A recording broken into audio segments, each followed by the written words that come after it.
Welcome back to the Six Man Tag Podcast, episode 37. 37? Thank you. Try not to suck any dicks while you're walking through the parking lot. Thank you. If you don't get that reference, stop listening to us because you just don't belong here. Clerks 3 on the way. Can't wait. Anyway, 37. episode 37. Pretty good. That joke, no one can ever say the number 37 to me ever again. And you've been warned. Anyway, as we just saw my reaction. Right, exactly. Anyway, I'm Mike. Joining me as always, it's CJ. What's up, everybody? CJ Doyen, aka Craig Francis. Glad to be back with you boys again. We're here, part 3 of our first 3-part episode, I guess, so to speak. But before we get to that, I'm going to keep it moving along. The next man down the line, the man of 1,001 intros. I think he's on an intro number 747 today. It's like an airplane. Maybe it's got to be and it's got to be intro number 4037. I don't know. Either way, I just wanted to throw 37 in there. But Mr. Skylar Strange, the floor is yours. Falafel, apple pie, turkey, sausage, hamburger, ice pops, eggplant parm, lard, donut, fat shield. Donut. Down. Before we get taken down for copyright. Like I said, that was for you guys and the other person. Oh my Anthony, God. Anthony, if you're out there. For those of you who don't know, back in the day, there's a little inside joke between Mike, myself, and our friend Anthony, where we called ourselves the Fat Shield. And I was Fat Dean Ambrose. Mike was Fat Seth Rollins, which is even more hilarious than anything to me. And then, of course, you have Anthony, who is the mini Mexican Roman Reigns, because that's what he looks like. So he's just a tiny little tan ball, literally a bowling ball at this point. But like, we love him. So that was dedicated to you guys.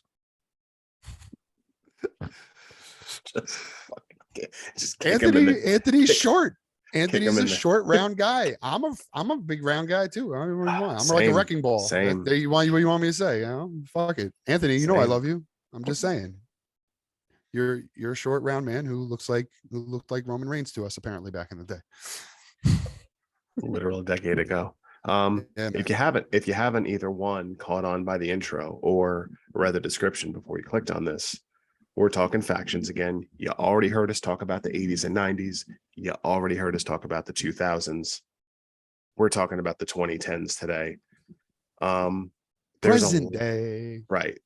I mean, right. The last 10 years, more or less. It feels like there's a lot. There is a lot to cover, but I think the focus might be on just a few important groups, because there are some important ones that we have to cover. No, for sure. I mean, we could go on listing them forever if you want to talk, especially with the addition of AEW now and the way that they run their card with their factions. We can go on forever. But I think what you said, I think we're going to try and keep this limited to maybe, some of our favorites, maybe some of the worst ones, just to talk about some of those. But there's obviously we got about 12, 13, 14 years to cover. Nah, more than that now, actually. No, yeah. You said 2010 till now. So yeah. So we got you said 2010 till now, right? Because we already did the 2000s, right? Right. Yeah. I'm trying to remember what we did already. So yeah, we got like 12 years of stuff to go through here. I feel like a good way to start this, more so because it was sort of right at the beginning of this decade, just to kind of get right into it. I'm going to start with the Nexus, and it's sort of a launching point, if you will, just because this whole group consisted of the 8 rookies from NXT season 1, which back in the day, before NXT was its own brand, NXT was this weird game show like thing, competition where you did have 8 rookie wrestlers who were each paired with a veteran wrestler, mentors, right? Which it made for some good storylines in that first season, such as someone like Daniel Bryan, who's a rookie, being paired with the Miz as a pro, and it's like people that know the history can go, like the stories kind of wrote themselves at the time. By the time we got to talking smack stuff, it was honestly genius. Oh yeah. It was like the slowest of burns, all kind of building up again, Oh no, absolutely. But so basically, they did their thing with that show. I honestly I couldn't tell you like who won or who, like, it was like, there was like a bunch of, it was a game show format. It was essentially like them trying to bring Tough Enough into this like new setting, I guess. Skylar, you're muted. Wade Barrett. Mentor was Chris Jericho. Hold on. I think it would have been a lot funny if you just unmuted, said Wade Barrett, and then just muted again and just left. Wade Barrett, click. I didn't remember Wade Barrett being paired with Jericho. I did remember Brian and Miz. Actually, funny story now that I remember it. The main event of the first episode of NXT was Chris Jericho versus Daniel Bryan. Wow, and Chris Jericho was world heavyweight champion. Interesting. And here we are now, what, a decade later, probably? Yeah. And yeah, it's funny. I just watched Dynamite today, this past week. So, catch up and stuff like that. And Brian Jericho 3, man, they're still going at it. like you said, like that was their first match in NXT, their first match in WWE, so to speak. All the way up till now. I mean, obviously we can talk forever about how amazing it is that Jericho's still doing it, especially at the level he's doing it. A lot of people hate on Jericho. I don't. I think like, is he, can he move the way he could? No, but is he still putting on really good matches with top guys? Absolutely. I'd say he's one of the greatest of all time because he just somehow has reinvented himself since 1989. Yeah, absolutely. Give or take. Well, and there's very few guys, 92, 93. There's very few guys who had that longevity, like we talked about before, like, Undertaker, Mark Calloway, Glenn Jacobs, Kane. Very few guys. And look at how many different world championships he's won. Yeah, he's been all over the world. Pretty much every promotion and federation that's ever existed at this point has had Jericho as a world champ at some point or another, besides WCW. But if you want to be technical, no, I'm talking about the main. Yeah, no. The main event, so to speak. I'm talking about the real thing. I'm not talking about being the world television champion. That's not a fucking thing. Wait, no, I'm talking about when he won when it was still technically the WCW title during the invasion from The Rock. I'm not counting that either. Get out of here with that bullshit. Fair enough. Get out of here with that bullshit. That was the undisputed title. That was always going to be the goal. And he beat Rock and Austin in the same damn night. Did you know that? I don't know if you knew that. I don't know if he's ever told you that, but he did. I was there. But back to the Nexus. I feel like that was kind of a letdown. I feel, and I think we all know why at this point. It's kind of been documented that John Cena kind of gave himself the Triple H fucking rub and and refused to job out to Nexus or Wade Barrett or anybody. And he admitted years later that was the wrong decision. And I think like it was very obvious to everyone at the time that was the wrong decision. It's easy to say that now that like, oh, now that you got the win and you got to not kill your steam, it's easy for you to say that was the wrong decision now. But yeah, it was kind of a letdown to see them kind of just be fed to John Cena at that time, especially at a time like where I was just very sick of Cena to begin with. No, yeah, that was during like, some of the down years. Yeah. It's funny because like I think in wrestling in general, I think any time you kind of, I don't want to say get bored with someone, but maybe get sick of a guy, you look back, we can look back on that. At least I can look back on that John Cena run and just be like, all right, that was pretty goddamn impressive. Maybe I shouldn't have been so hard on it at the time. Right. Exactly. But yeah, that's just how wrestling fans are. I'm sure, like watching the matches now, I'd probably enjoy them more. Kind of, you already know how they go anyway. Right. But I was kind of annoyed during that time period because I think Wade Barrett could have been like a legit main event player. He had a good look. He was a good talker. His moveset wasn't bad. I'm a huge Wade Barrett fan. If he won the world heavyweight title during or whichever world championship Randy Orton was holding during that time period, I would have bought it. I've always loved Wade Barrett. I've always thought he's been very good. First of all, he's, like you said, he's a great talker.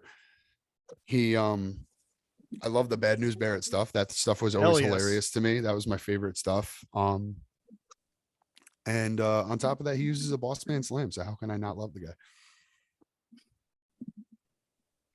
He actually had another group too, if you remember. I do. That was Core. Yep. I was gonna get to Which that, was at Core some was point. basically just like the remnants It was of like an the offshoot. Nexus after they broke up. Yeah, it Yeah. was literally just like, It was hey, the remnants plus, for some reason, Ezekiel Jackson. yeah, it was just like I we don't were remember that. Yep. Man, Ezekiel Jackson. Oh my It god. basically, in the it's- end, was a way to put the Intercontinental title on Ezekiel Jackson. it's if you look at the Nexus group in general, there's really not like, I mean, Slater's gonna slate. And listen, let's not forget Daniel Bryan got fired in the Yes, middle he of that. did. Yes, Yes, he he did. did. They were not fans of him choking Justin Roberts with his tie. Nope. And he got rehired, I think, shortly after, but he got fired for that. SummerSlam. And It was SummerSlam. The main event was that huge tag match. It was Right. the Nexus versus Cena, Edge, Jericho, Bret Hart. The other guy. Miz tried to join. Then it was Daniel Bryan making his surprise return. they're just Daniel There Bryan was wasn't- really Oh, it was fired. supposed to be Great Khali actually originally in that spot, but they played him out with an injury angle. Thank God. And Bryan really only got fired because Mattel called Vince and was just like, absolutely not. Oh no, there was absolutely pressure, but at the time they had to go with it. And also, Yes. I'm just gonna quickly run through the members of Nexus. This is all time. This is also including, we can get into the whole thing with the new Nexus with CM Punk as the leader. That was something. That disappeared quick. Yeah, Yeah. that was nothing. That was just to give CM Punk a fucking power trip before they put the belt on him. Right, exactly. But to just, obviously I'll just go through the original members. You have Wade Barrett, Daniel Bryan, and the talent level drops off from there. Darren Young. What are you Skip, talking about? Darren Okay. Young. Okay. All right. Darren the next one? Young, yes. Skip Sheffield. Who's that? Gee, I don't know. Feed me more. Feed me more. Yeah, the future Ryback, Skip Sheffield. What exactly. a great fucking name that was, too. And it was Almost kind as of good as funny. Michael McGillicuddy. We'll get to that Speaking in a of, second. we'll get to that. But it was Um, weird because a lot of people thought even then, like, the future Ryback was like, yeah, he could be something. And even I thought Right. that at the time. Then I found out he was incredibly Right. sloppy. But at Skip Sheffield, that gimmick it kind of sucked from the start. So it is. Does what he it look is. like a Sheffield Does Maybe? he look like a Skip? or Skip? Yeah. No. Think about that. You've Looks got more like a Sheffield than a Skip. right. I'll keep going down quickly. Michael Tarverse. Yeah, I had to read that twice just to get the name out of my mouth correctly. Justin Gabriel, who we know as PJ Black now. Yeah. He's still doing okay. Yeah. I mean, Not, he was not always talented. fantastic, but he's No. doing all right. Heath Slater and David Otunga, which Okay. still employed, by the way. I was about to say David is Otunga's still actually. employed? I think he's far as actually I know, on yeah. their legal department. Oh, well, that makes sense. Yeah, he might- exactly. right. I think he's legitimately. Yeah. Okay. But But why he's the hell he's not doing like any producing shit or anything like that. He's No, probably just doing As legal far as shit. I know, I don't. Yeah. What a fucking way to, I kind of I guess if you can't get your dream job, what a way to back into the closest fucking thing you can get. Yeah, right. what I mean? Exactly. By the and way- I'm sure being a lawyer, because it takes a lot of passion and drive to be a lawyer. I'm sure that in and of itself is like a dream job to him. So Mhm. it's I'm sure being a lawyer for the biggest wrestling company in the world is I don't know, fucking man. cool. Right. That's like being a fucking, I don't even know. By the That'd way, be like me free rolling every tournament I get to play in while fucking Playboy bunnies. by the way, David Otunga, a little trivia nugget. David Otunga, also former tag team champion who was his partner? Michael McGillicuddy. Nope. No. Actually, wait. Bruce.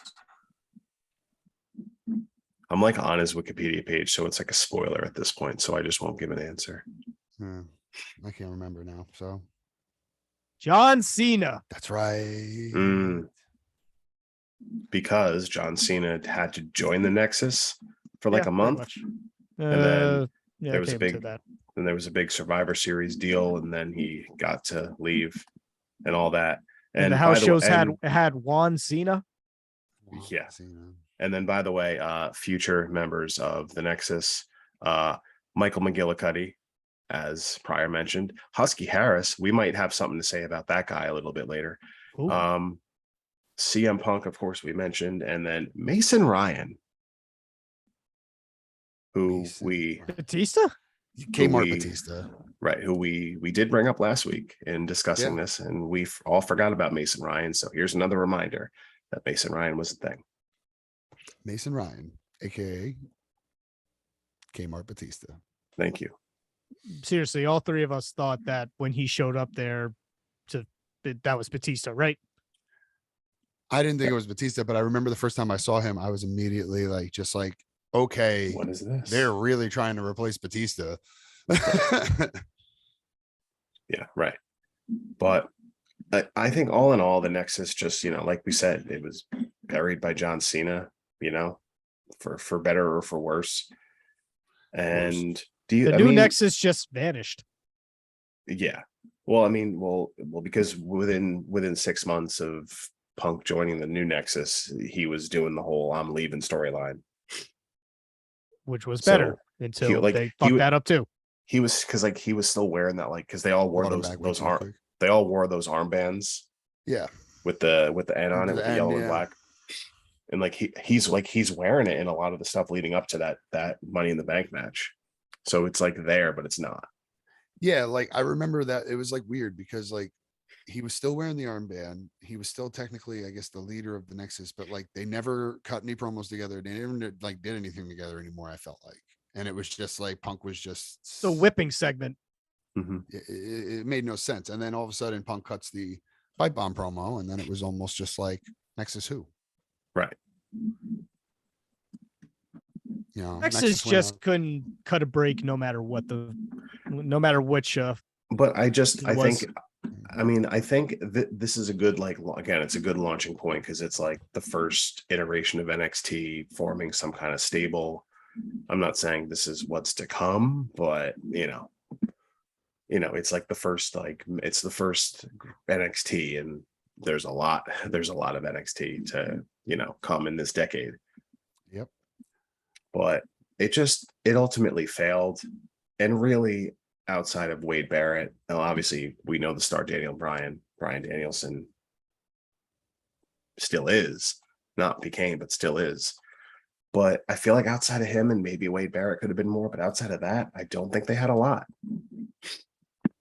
Yeah, that's fair. They tried it with Ryback. Yeah, and that was terrible. I do agree that I think Wade Barrett should have got a little bit more, but other than that, Absolutely. I mean, Slater's gonna slate. Right. You gotta, it's not to say that there. Give it up for Heath. There wasn't. Heath is Heath still, actually is not bad either. Heath he can work, and now he's I know he's put some muscle on too. He's gotten bigger. Doing all right for himself in Impact. Yeah, I'm sure. Yeah, no, and but I think the rest of the guys, I don't really think I've, at least that original group, I don't think I've really heard much. Yeah. Darren Young did the whole Bob Backlund stuff for a little bit. I forgot about that. And then they also made a big deal out of him being openly gay, and they were just oh, the first openly gay superstar, because Pat Patterson wasn't a thing. I mean, granted, Pat Patterson really wasn't out in the open when he was wrestling, but still, it's just they made such a big deal out of it, which I thought was just weird. Let him just be a wrestler. Why are we talking and I mean and good for him. And if he wanted to come out that way and promote it so hard on himself, then fine, that's cool.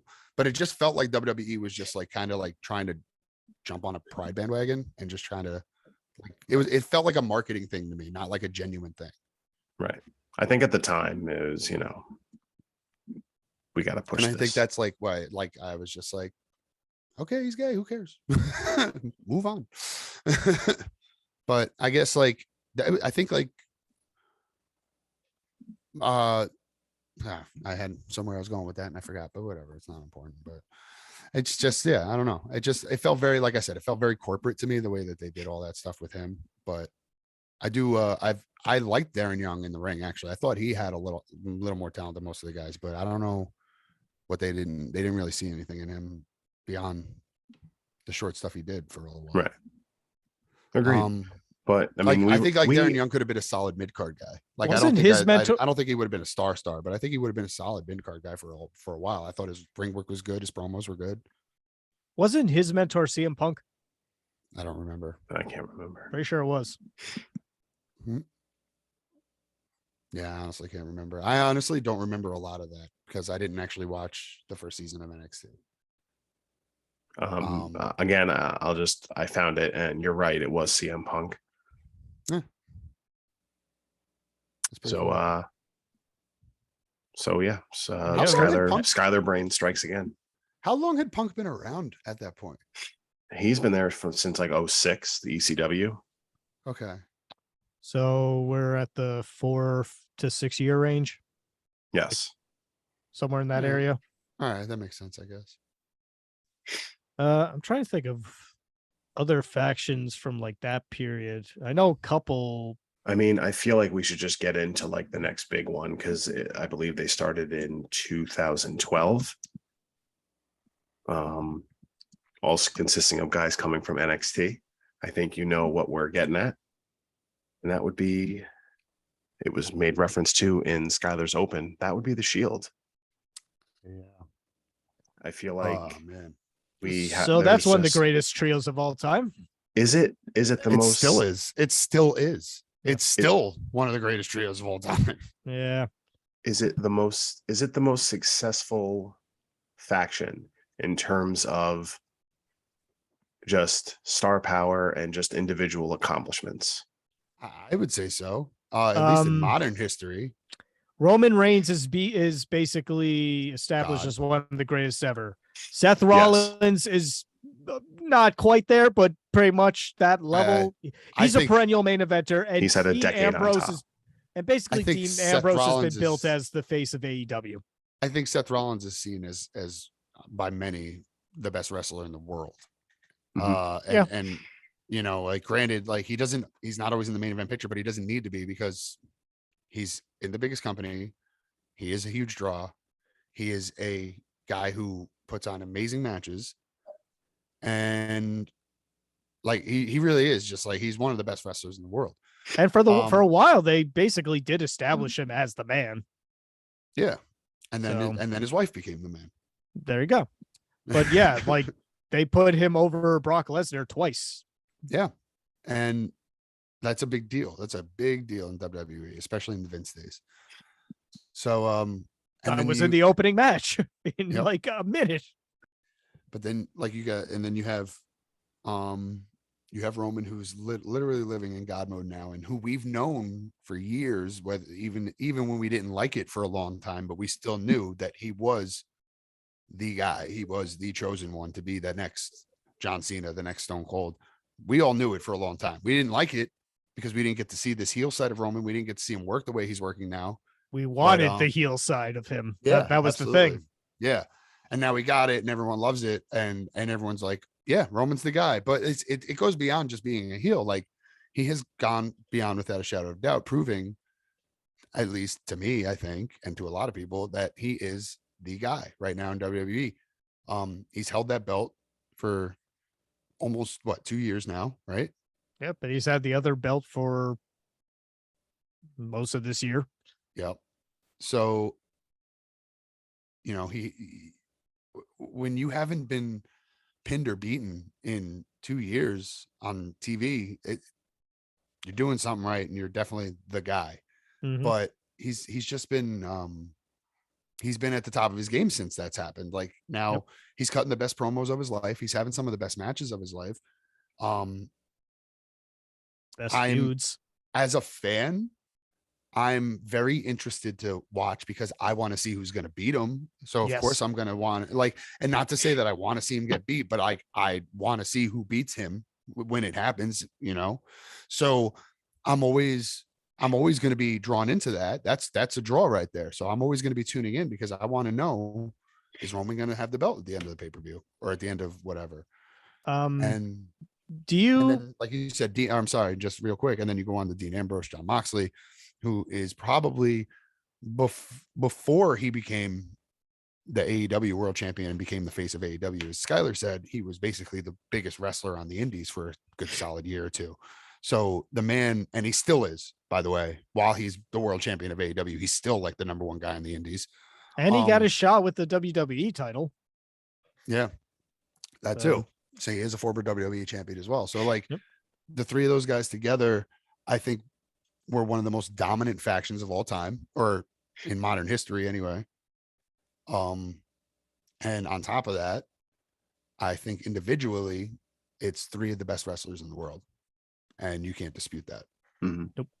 I just think you go along with every other faction in the, I'll say the 30 to 40 year span that we're covering. Who else has had each member of a faction be that successful?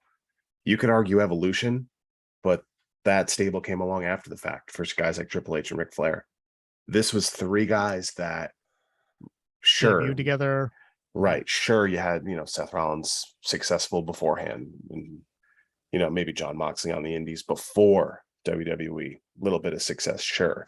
But for three guys who started as a faction, and listen, when they debuted, I wasn't this was before I really knew about NXT, because I think at the time they were still just on Hulu, but I hadn't found it yet. And then these guys came in and I'm just like, I don't know who these guys are, but cool. Yeah.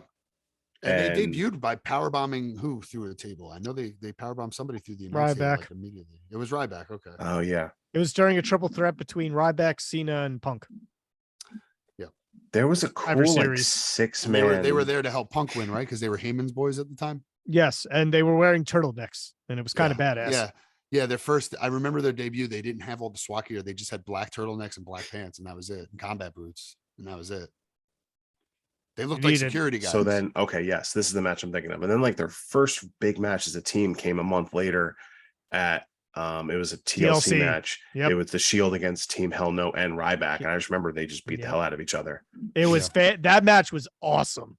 Yeah. I remember I watched that live. It was fantastic. So although I thought Seth almost legitimately killed himself towards the end. Yeah, there was a few times where he hit a table with his head in a weird way. But it was almost like from the jump, these guys are awesome, and you could tell right off the bat Roman Reigns was going to be something, because he got over just doing his stuff. I honestly thought Dean was going to be the top guy in that group. I thought Moxley was going to be the number one guy.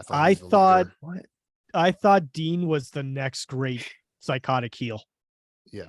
Kind of in a Mankind Jake the Snake way. I thought he was going to be the next major heel, and turns out he's a great face. Okay.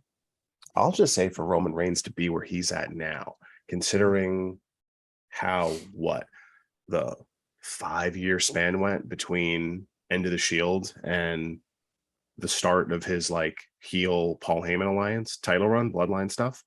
Yep. The fact that he's where he is now is incredible, because, and I don't know what happened along the way, because he was getting himself over on the Shield stuff, just doing his badass, dude had was over as fuck. Dude got leukemia. It still is, but dude's leukemia came back.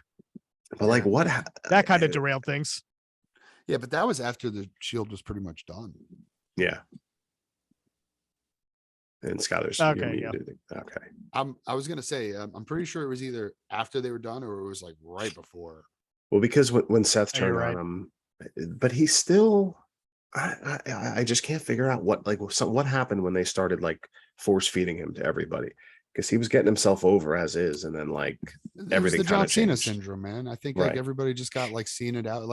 I think because we had gone through this with Cena for the past 20 years and we had nothing but face Cena for 20 years, I think we were all kind of fuck, here we go again. And I think that's what was causing that reaction. I think a lot of people were just like, God damn it, here we go again. He was not a good face promo. Also that too, but like something about like he was feuding with Big Show and something about a beanstalk and some ridiculous shit like that. It was just like, oh God, this is going to take a while. I will tell you this. I believe now that if and when he does turn face again, if that ever happens, I think he would be a much better face now than he was back then. Probably. I think he'd be able to keep himself over as a face because I think he can still play that badass and be a good guy too. Thank you. Well, I wouldn't be shocked if the rest of the bloodline turns on him. I mean, that would be interesting for sure. I mean, first I'm waiting for the Sami Zayn shoe to drop. By the way, are we going to talk about the last 2 years?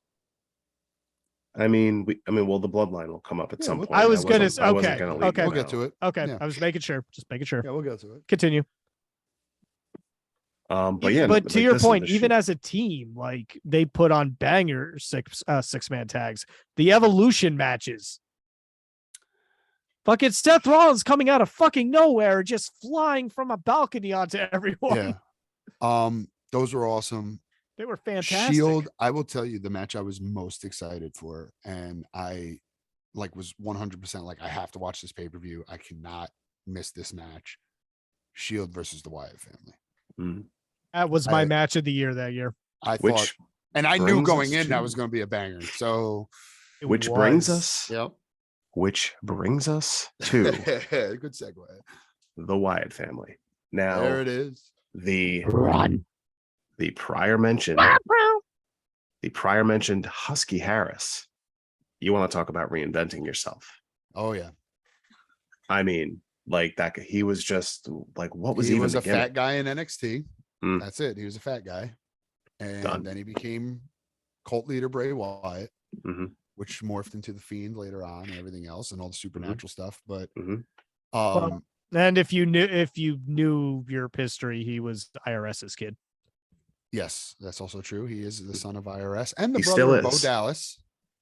He still is. The gotta kid of IRS. believe he still is. He still is the son of IRS indeed. Bray, when Bray first popped up, I got him.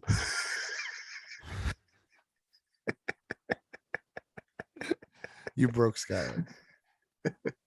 When Bray first popped up, I fell in love with it immediately. I love the whole cult leader stuff.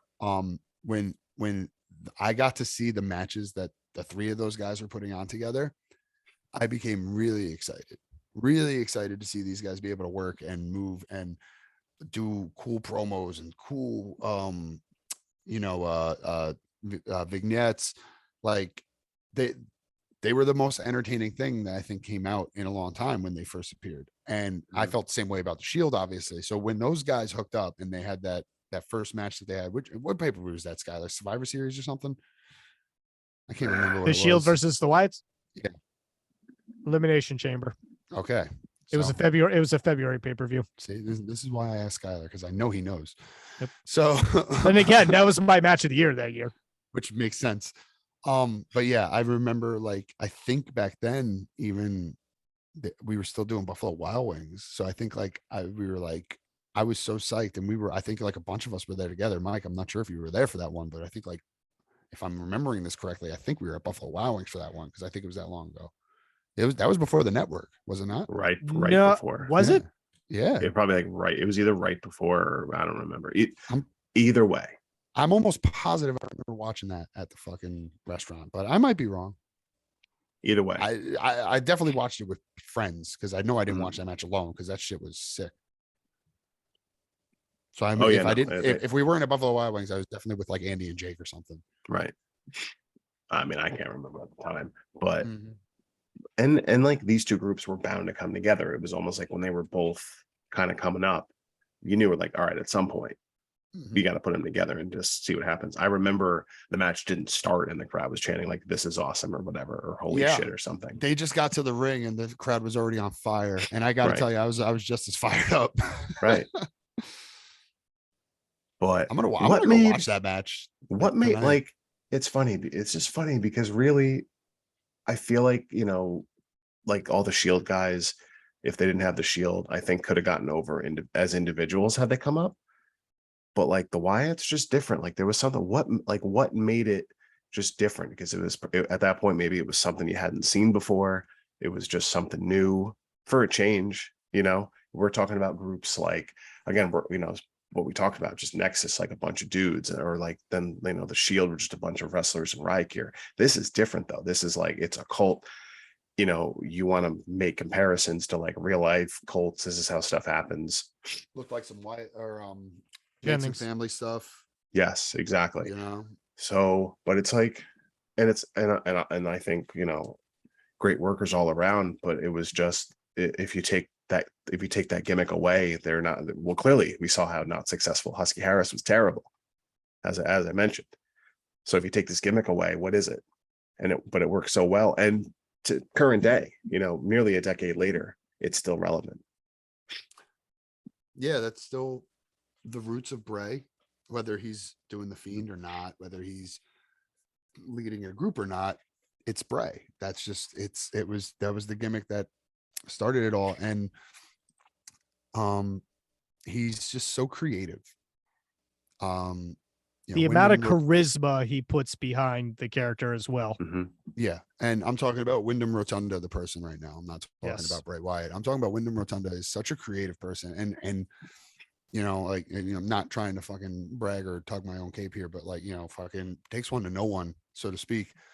The way that he writes, the way that he puts stuff together, the stories that he wants to tell, you can just tell that this man is a creative at heart. And while wrestling is a passion, another, what really is driving him is that he wants to just kind of produce his art. And I think that is what really kind of draws me into Bray so much more than a lot of other characters of today. When it comes to the other two, Luke Harper and Eric Rowan, Luke Harper, obviously, as we know, Brody Lee. Miss you, Brody. Miss you every day. Mr. Brody Lee, and we do miss him. Unfortunately, he did pass away. I think the anniversary just passed like last week, right? So it was like Christmas time or something. Or like, it was the anniversary of his last match. That's what it was. Yeah. I always thought that Luke Harper, especially like when he was in WWE, I was a huge fan. I was really excited every time it looked like he was going to get that solo push.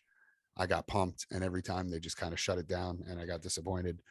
But I thought that Luke Harper is one of the best big man workers of our modern age, and I still think that. Unfortunately, and I was really excited to see what he was going to get to do in AEW. And of course, once again, that unfortunately got shut down in a way worse way.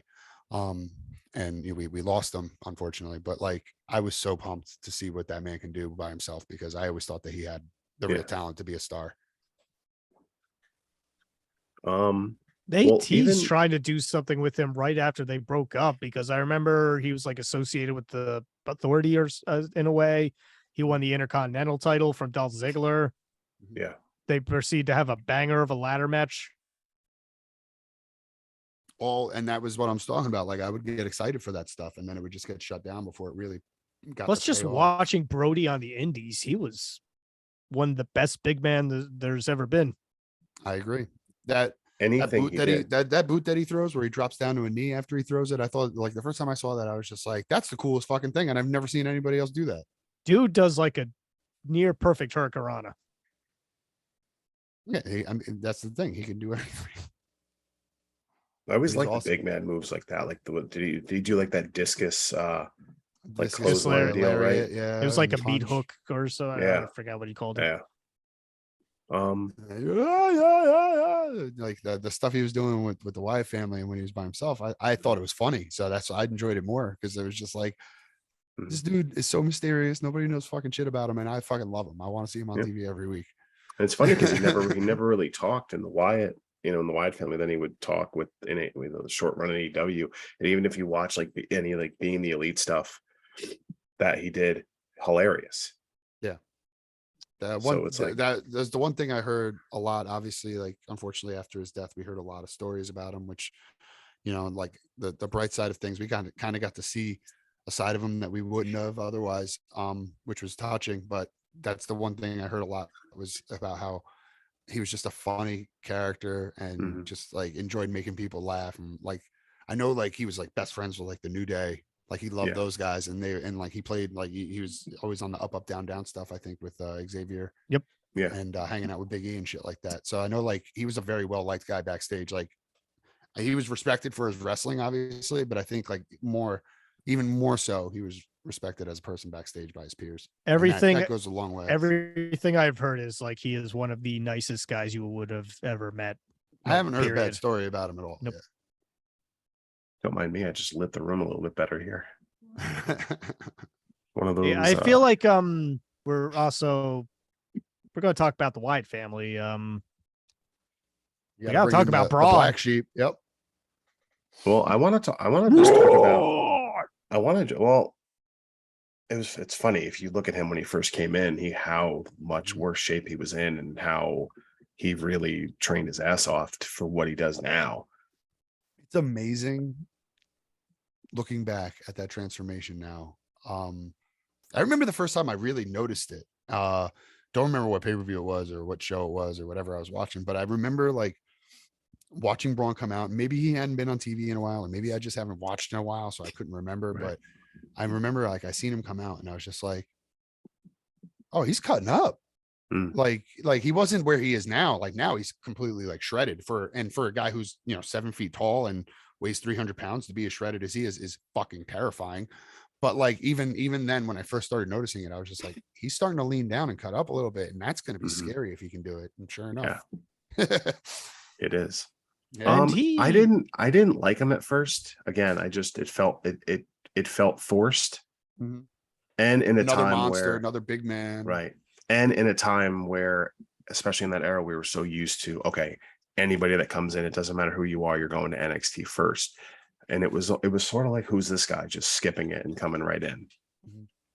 Although he was, to be fair, I believe he was at one point before he debuted on TV, he was one of Adam Rose's Rosebuds. So to be fair, which right, fine. if you have seen like his real life, like on Instagram or whatever, isn't actually that surprising. This is true.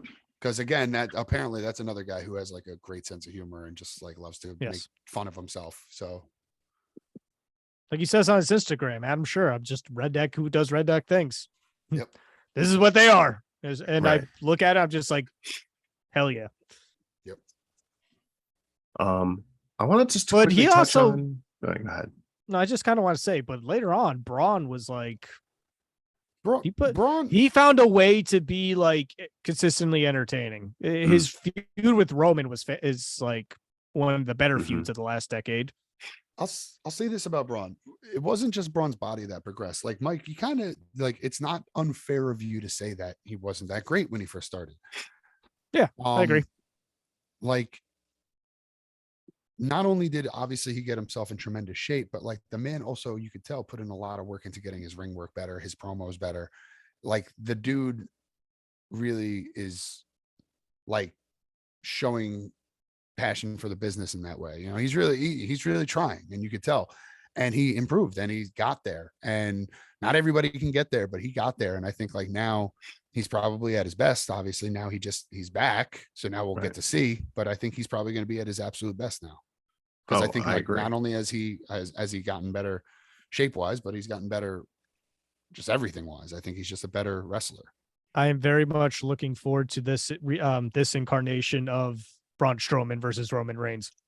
Oh yeah, that's gonna be a fucking They had good matches before and good feuds before. Now with how much they both have grown in their respective roles. Oh yeah, and how like both of them are in the best shapes and like ring shape of their lives. Fuck yeah, sign me up. Well, I'll just say that if you're listening to this after Crown Jewel happens on November 5th in a few weeks, when Logan Paul becomes the champion, this whole conversation will become irrelevant because that match won't be for the title because he's going to win, right? Logan Paul's definitely winning. Come on, why not? Root for chaos. Root for chaos. Some people want to watch the world burn. Exactly. Logan Paul's gonna win, and then fucking he's just gonna like take off his mask. It's gonna be David Arquette. He's like, I got you again. To be fair, Scooby Doo you ripped the can't mask kill off. you Yeah. can't kill David Arquette. Can't kill David Arquette. No. I also because you brought up, the creativity of just Bray Wyatt. I want to talk about just how everything has been progressing today for his return, of how there really hasn't been one mention of him aside from, well, let's play a Jefferson Airplane song during commercial breaks with a red light. Let's put up a bunch of QR codes with a rabbit. Let's do a bunch of like random subtle things, and we won't mention it once, but people are going to dig deep. It's like they're using the internet to their advantage. They're like, all right, these people are They going to did the look for same these. thing with Jericho. Remember when Jericho had all the coding and everyone Yep. figured out, and it saved me Y2J was Yep. the code, and Right. like it took like 2 weeks. Mhm. It took like 2 vignettes before everyone put all the clues together. It was like Right. the first one they were like, we're pretty sure this is Jericho. The second one they were like, that's definitely fucking Jericho. Right. Exactly. It's definitely reminiscent of that, but even still more of like a subtle way to do it, because like you're talking about commercial break stuff when people are like, all right, the show's off the air. We don't have to, like, I can go to the bathroom. I can stop, I can look at my phone or something. And like, all right, we'll play White Rabbit during the break because it's a copyrighted song. We can't get hit with it because it's not on TV. And then, QR codes, a bunch of weird cryptic stuff, all I didn't leading know they were into. doing the White Rabbit during the commercial breaks, by the way. This is the first I've heard of that. I didn't know that. Oh yeah, no. So like they play the acapella version, which is a lot more eerie, just hearing Yeah, the of words, and course. not with the track, not with the track behind it. Mhm. They did that for like a month straight, just during a commercial break. But it's just it's subtle things like that to me that are like, this is pretty cool. Yeah. Well, But I'm again, excited. If indeed it is who we think it is, which I think we all agree that it is. I'm excited to see what happens next, because I don't know. Who knows what direction they're going to go in. Is he going to bring back the Fiend? Is he going to be a cult leader again? Is he gonna do something completely different? Because it's Bray Wyatt. It wouldn't surprise me. Like I said, Wyndham Rotunda, man of creativity. It wouldn't surprise me if he does completely something out of the box. So I'm excited, man. It's gonna be awesome to see him back if and when he shows up. So I don't know when we're going to get a chance to talk about this again. Oh boy. Thank you. You're welcome. The Fiend. Any thoughts? Go ahead, Mike. I mean, it's a hot take. I wasn't particularly a big fan of the character. But I'm never a fan of when you build someone up as this big monster just because they have to lose eventually. And then what? And we saw it. He built it up. He won the title, and then he lost to fucking Goldberg. And then what? Well, again, that was another mistake. That was a huge mistake. Although he should have Right. gotten the title at that point to begin with. Right, but way too soon. And I know what they were doing, where he was having some stuff where he was just like, he was almost doing like Finn Balor-ish things, like, like when Finn Balor breaks out the demon like once every, I don't even know anymore. He was like, I know he was doing a little bit of that, like, well, this match is just Bray Wyatt and he's gonna wrestle in a sweater vest and be all nice, and then okay, Lights go out. Right, and then okay, now the Fiend's here. I understood that part of it, but I don't know, maybe I just didn't care as much, but I don't know, there was something about just Bray Wyatt that was better to me. So I don't know. I liked the whole duality of it. I liked the whole, like, Yes. he had like the Pee-wee's Playhouse thing going on. And I was a fan of that too, by the way. Yeah. But I think like the idea of it, of building up this big monster, I'm just never a fan of that in general. Again, that's booking shit, man. That is not character based. That is this is true. Shit. No, I mean, and maybe that's just, maybe the bad booking is leaving like maybe more of a sour taste in my mouth than it should. That's fair. Yeah. And we've mentioned it on past episodes when I said, like, when you build up like a Kane or a Big Show, when they decide, well, we need a monster, and then you build the guy up for a month or two, and then they lose, and then that's it. Like, Yeah. I'm always afraid of that happening, which it did with the Fiend. But I guess, maybe that factors in more of it with me, but I don't know. The Bray Wyatt cult leader was just, I'm a bigger fan of that. So I hope that's what he's going back to. I don't mind the Fiend. I like the Fiend stuff. I thought, again, it was just like a new, interesting thing. It was new. I think, like I was saying, I think on a past episode recently, where Like, how often do we see these supernatural characters come and work, really? And I felt like with the duality of the Bray Wyatt and being the nice guy and then the Fiend being an absolute monster, like I kind of like that whole aspect of it. And granted, you have to suspend disbelief for it, especially as an adult fan, especially as an adult who worked in a ring. You have to suspend disbelief a little bit, but if you can kind of just like enjoy it for what it is, entertainment, like I enjoyed the character immensely.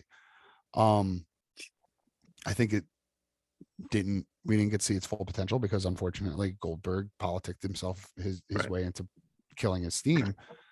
But like it wouldn't hurt me to see him try to go back to it and try to maybe take a new edge on it and do something new with it. But it would not bother me at all. Also, for what it's worth, the Bray, well, whatever it was versus John Cena in the COVID Mania movie match, incredible.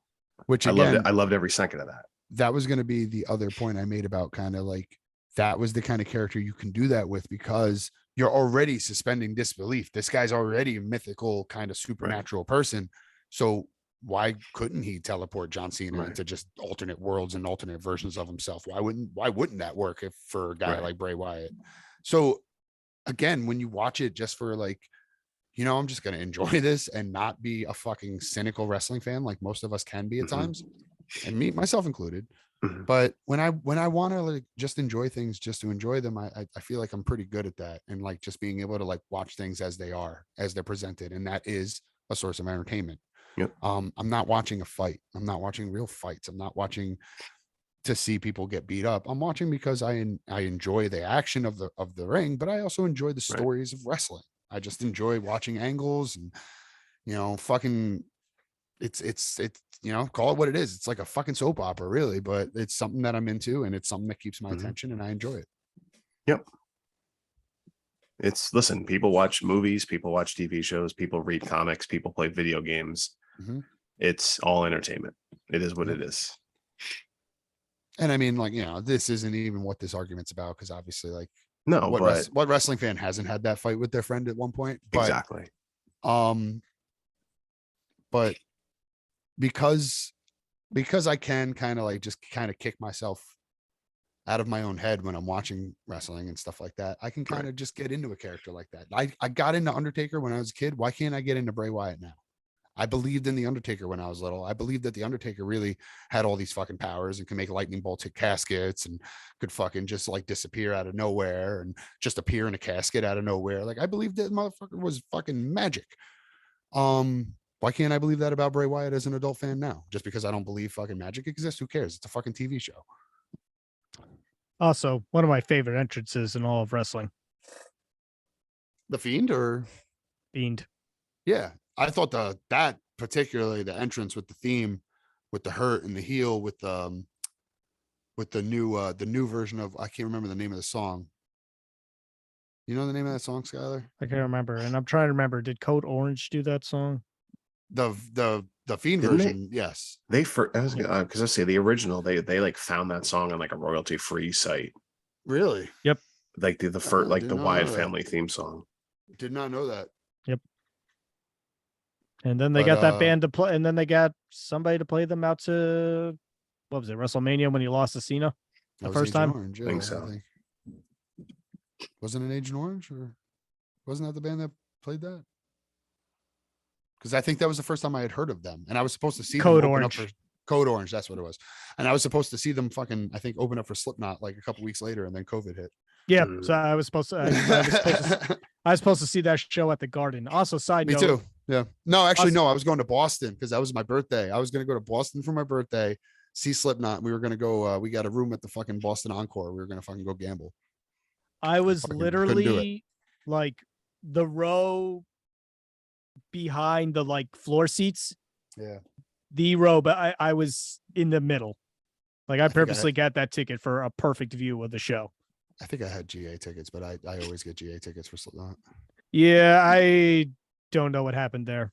I think they might have been sold out already, but either way, yeah, I haven't seen Slipknot yet. Yeah. Yeah, and I You've really never seen watched it. Slipknot? What? Holy Yes, shit! Hold on. exactly. Breaking news. That I'm was sorry. good. I know this is a wrestling podcast, but wait, what the fuck did you just say? That was supposed to be the first time I finally saw Slipknot. God damn, I've seen Slipknot like 6 times. I know. Trust me, I'm He'll get pissed. back. Oh, I'm just shocked. I'm sorry, He'll Skyler. get back. It's Being fine. the huge metalhead that he is, I'm just very surprised to hear that. I know, and I like the new Slipknot album too. I haven't listened to it yet. I forgot about it. I personally really like it. It's got. I'll check it it's out. all- reviews are all over. Anyway, also to reconnect that back to what we were just talking about. The dude that isn't the dude that designed Slipknot's masks, also designed the Fiend mask. Yes. Yeah, Well, that's fucking awesome. I mean, that sort of makes sense. I know Corey Taylor's a huge fan. Why wouldn't he Yeah, that's true. put him in touch with the guy? I do want to talk about another faction that was pretty dominant during this decade, more towards the mid-late period of it. Right. Let's shift away from, because we can talk about the Wyatts and shit for 4 hours. But real quick before we move on, because I Okay. had one more other point about the Fiend masks. Yes. Okay. You guys know that guy who made it. Yeah, like he makes Slipknot masks now. He didn't start off making Slipknot masks, but you know who that guy is. It's Sex Machine. Members, yeah, Sex Machine. Yeah. From Dusk Till Dawn. yes, it Guy is. who had the pistol in his crotch. Mm-hmm. Tom Savini is his real name, and he's like a makeup and special effects Yeah. genius. Yes. But yeah, he also did some movie. He also acted in some movies, and that was one of them. And that's the only role that I remember him being in. But I always thought that it was hilarious because I love that movie. That's one of my favorite movies. Period. Definitely like one of my favorite vampire movies for sure. So yeah, Bruce, any final thoughts on the Wyatts? No, Before we talk, go on. about one of the obvious ones, let's talk about one that's later on. Let's talk about it. Let's taco Taco. about it. Tacos. Undisputed Era. I was hoping we were going to get to this soon. Yes. Well, let's keep with the NXT theme. This just felt right when it happened. It felt like Mhm. all these guys have been connected throughout their careers one way or another. So it made sense. It made sense that they eventually ended up here. And good Lord, what a dominant run. Mm-hmm. It started out as just Adam Cole and Red Dragon, pretty much, Bobby Fish and Kyle O'Reilly.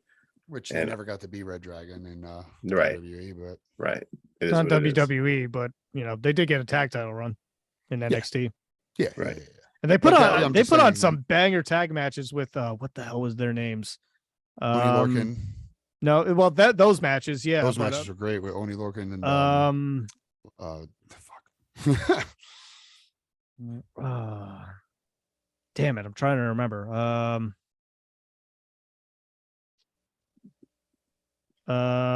Authors of I don't know. Pain. Oh yeah, yeah. I was gonna say, did they face like DIY at some point? Or was that They like did, before? but like I knew that's not what he was talking about. Yeah. Yeah, well, DIY, that's a whole, if we get into tag teams one day. We could do a whole fucking show on that feud. Exactly. Yeah.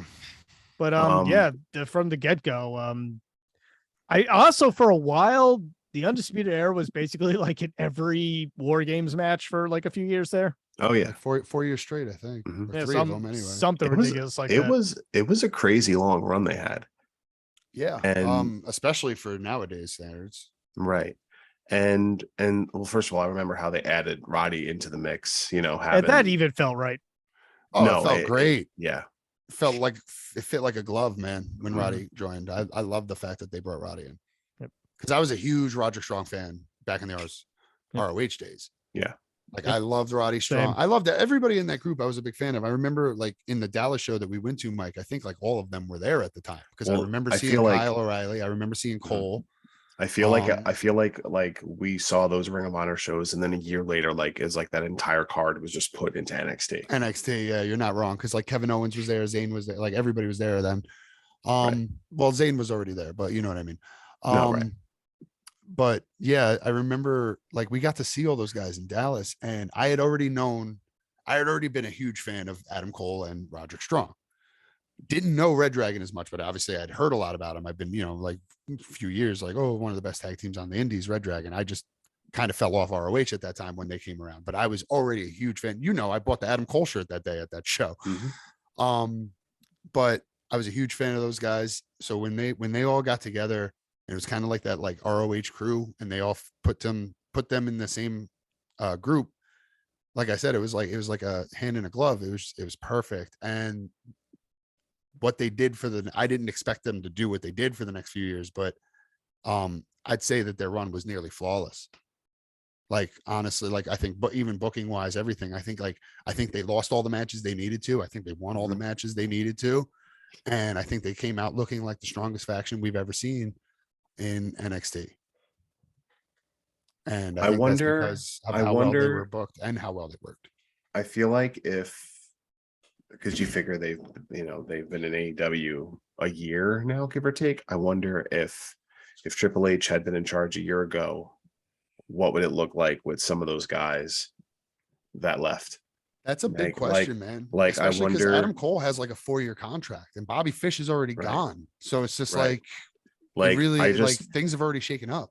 I just wonder if they would have had like a seamless transition onto Raw or SmackDown as a group. I think they definitely could have. I think that if you put that group on Raw, I think eventually Adam Cole could be a world champion. I think Red Dragon could be the tag champs. And I think Roddy's your IC or US title. And I honestly think you can literally do the same fucking thing in Raw that they did in NXT. Here's the thing. I think that would have happened because not only is Triple H a fan, Stephanie is a fan. Like I've seen interviews where she's like praising them and like doing the Adam. Yeah, she was also a fan too. So if they were back in today, yeah, they would do very well. I almost say if Triple H was in charge, because it was like a weird like breakup, because I know like Adam Cole and Kyle O'Reilly out the door essentially were feuding with each other. Yeah.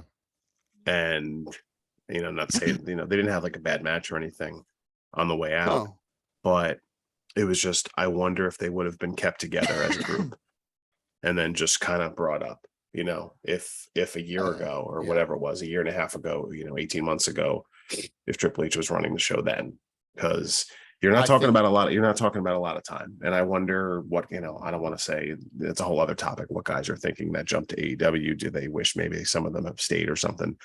But I guess it's a big what if. Because when you hear the rumors of they wanted Adam Cole to change his name because of Michael Cole, and they wanted him to be a manager, and they wanted him to cut his hair and this and that, you're just like, well, right. It seems obvious if that's what you're getting pitched. Why wouldn't you leave if you have the option to? Yeah, 100%. Plus your girlfriend's in the other company. Yeah. Right. I think that if, like we said, like if Triple H was running things back then before their contracts ran up, things could have definitely been a lot different. I think if they wanted to bring them up, they could have brought them all up together. I think like a good, like kind of fantasy booking way to do it, maybe bring in Cole first and let him do like a few weeks or even a month by himself, and then have the boys all crash a pay-per-view. I think would be the best way to maybe even do that. But I think for sure you could put that group right together on Raw or SmackDown and run the same fucking angle you've been doing for the past 4 or 5 years. I mean, they literally did it in AEW. They literally showed up and it was still working. They're over as fuck every time. And I know they're all hurt right now, so they weren't on TV. And now, like I said, Fish is already gone. But they're like, when they were like, if they're not hurt and they're all there, or when I guarantee you, when Cole and O'Reilly come back, they're still going to get that fucking pop. And they're still going to be over because like those guys are just that over. Right. They've kind of earned it. I mean, like we said, like both booking wise and match wise, work wise, like I felt like they kind of earned that spot for this past 5 years of being that respected, because nothing went wrong. Like even on the way out, even the breakup wasn't bad. Like you said, the breakup made sense. They had a little feud. Kyle O'Reilly got the win as Adam Cole was leaving because Kyle was there for a little longer, which makes sense. So you send the guy who's leaving out the door with a loss, and that's what you do. There's nothing wrong with that. There's nothing weird about it. Everything was just perfect about the whole angle to me. Right. Yeah. And like I said, they had the whole dominant, everybody had gold at one point. Yeah. all three titles were in the group. They had it all as it should have been. That's exactly what the Bloodline's doing right now. Right. And it's great that they got, the Bloodline doing the same thing. But like, could that have been Undisputed Era spot? Could have been. Yeah, right. Maybe. Why not? Like, imagine that. Like, imagine like an alt world where like UE is the Bloodline and Roman and all his whole family is all on like AEW and Impact and all the other shit. now we're just. I wouldn't go that far, but okay. No, but I'm saying, like, could you imagine some like alt universe version of that? Like, where like things worked out differently and it was just like, all right. Roman and the Usos were like, we're out of here. Yeah. Just later, pal. Something to think about, But like, it's not outrageous to think that could have happened under Triple H's watch. Yeah, and I don't think that would have happened because I think Triple H honestly understands the value of Roman Reigns and the rest of that family because they're all great. The Usos, by the way, we don't talk about the Usos enough. They don't get enough respect, but those guys, like, they're 100% one of the best tag teams on the planet. I feel like people still, and not that they had bad matches when they were like the baby faces with the face paint and the dances and stuff, but I feel like people look at that era of it and like make it hard to forget. But like, they've been these like just like badass just dudes for a lot longer now. Not than even they were. Like included, man. Like, the matches they have are great. And we're going to talk about them in another faction because they've been feuding forever. We're going to talk about them a little bit later, but before we get to them, Well, I think I was gonna say we should get to them, but I was going to say, any final thoughts in regards to? No, I think Undisputed, like we mentioned, all the War Games stuff. We don't need to go through the list. We know what they were. We know how good they are, and they're nobody's ever going to forget it. One, because it's still going on. They're just called Undisputed Elite or whatever the fuck, whatever they got going on. And two, they're just that damn good. You're not forgetting Undisputed Era at NXT. No. Undisputed Era is literally an era of NXT, in my opinion. You have the first era where it was like the contestant show. Then you have like the who, like the, I guess the Seth Hulu Rollins, era. the Seth like Rollins. Seth Rollins and Big E. That was like the first gen. And then like the gen I came into was like Neville, Bo Dallas. That's like kind of when I started following. Pretty sure that was all of us. Yeah. And then like that whole thing lasted for about like 5 years, I'd say, with like those kind of guys.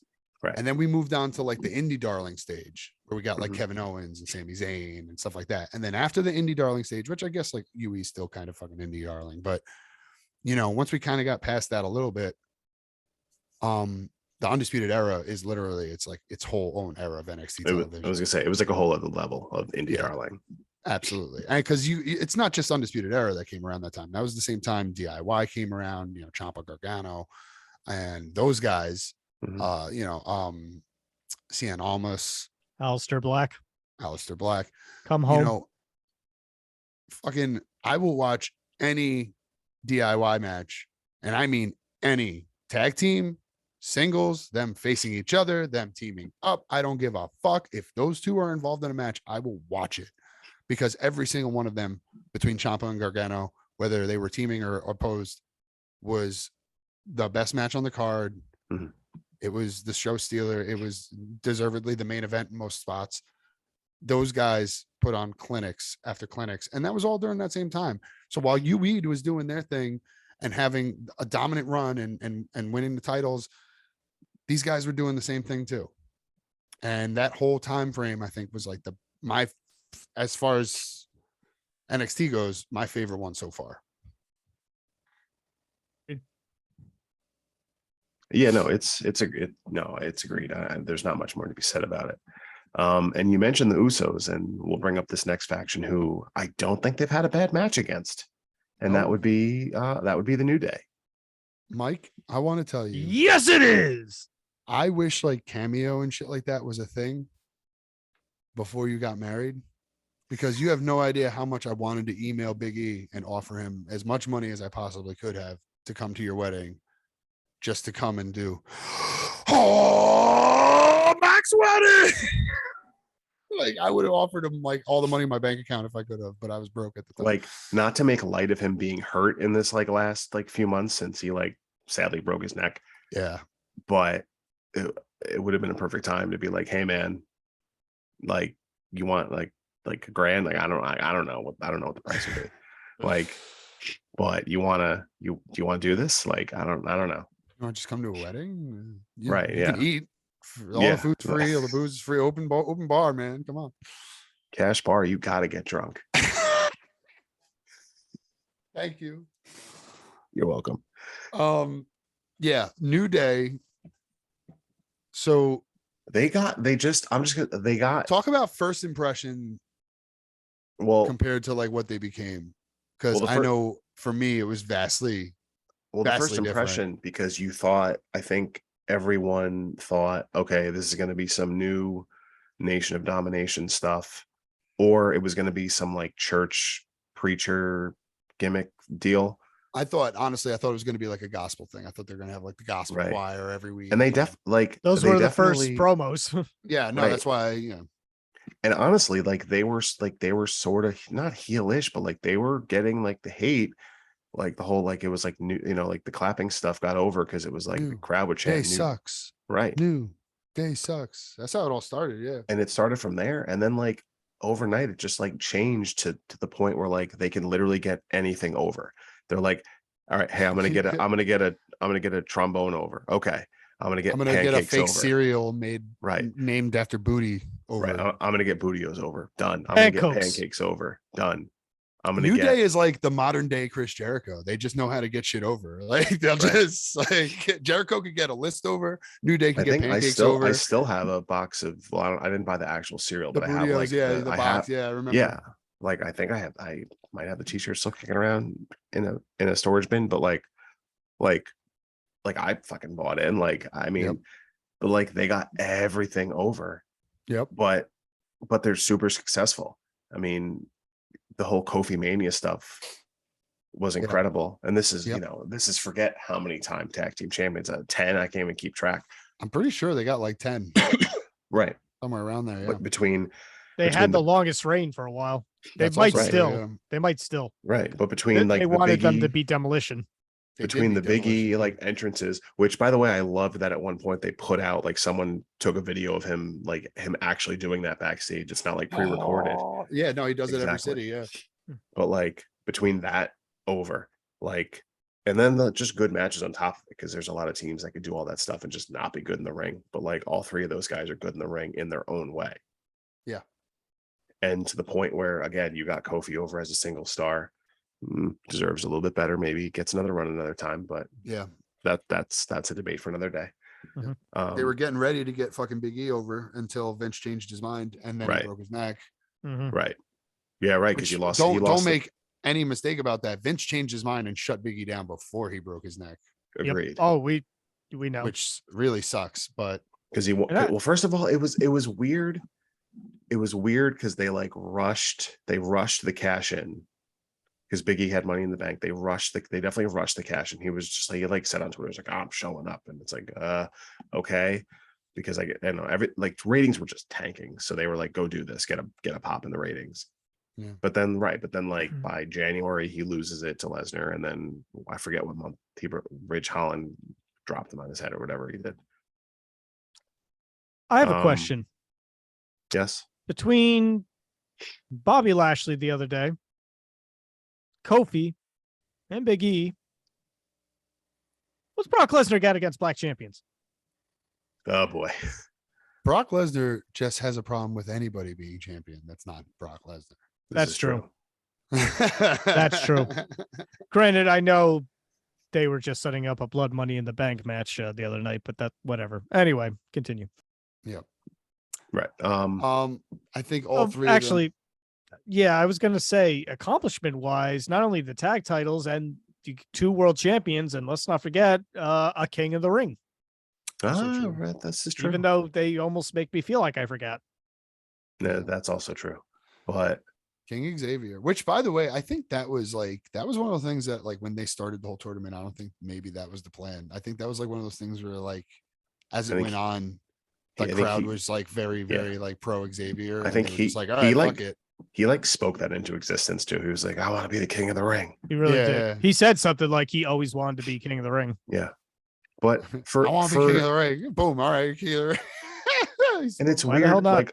like I know they didn't break up, but it feels like that's a group that never will have a breakup. Like they sort of split just because like Big E went and did the world title stuff. Mhm. And then Draft I know, split them. okay, right, but then Big E like jumped, whatever. I don't know, man. None of it makes sense sometimes. Go listen. Did we do a brand extension episode yet? Or did we keep putting that off? Probably put that off. I don't remember that. We might Like have Raw versus SmackDown kind of I stuff. feel like we put that Yeah. off. I was gonna say, if you want to hear our thoughts on brand extension, go listen in the archives. But I don't feel think like we ever did that. I think it's a topic idea that we just haven't done yet. There you go. Future episode, perhaps. Okay, if it's not in the archives, look out for it later. I don't know what the fuck you want from me. Eventually, we're just gonna start redoing fucking episodes. It's gonna be hilarious. Did we do this? I don't remember. I don't remember. Let's just fucking do it. Run it back. And then like we'll just literally shoot the same show. Like none of our opinions will have changed either. So it'll just be like just completely pointless. Did they read? Is this? Are they just re-airing this? No, this is brand new. No, they spent 90 minutes recording the same shit again. I don't know why that's so funny to me. Like I think that'd be fucking hysterical. April 1st, they'll get here eventually. Oh fuck. Oh, you shouldn't have mentioned it. You're gonna have to put a commercial over this part. Don't worry about it. People are gonna forget. We're literally 6 months away. Oh my god, that's fucking hysterical though. There'll be ideas. Don't worry. Oh. Oh my Also, I'm just God. going to go ahead and say, no, we did not do that yet. Yeah. Fantastic. So in the future, look for a brand extension coming at some point. Brand attention. Hashtag. But Yep. I don't see it in the archives. all right. So we didn't do it yet. Cool. That shows how much I know. Oh, Whatever, man. This is episode 37. So 37. how am I supposed to know 37 topics we've done? Why are you so down? I just found That's out what my I'm- girlfriend sucked 37 dicks in a row.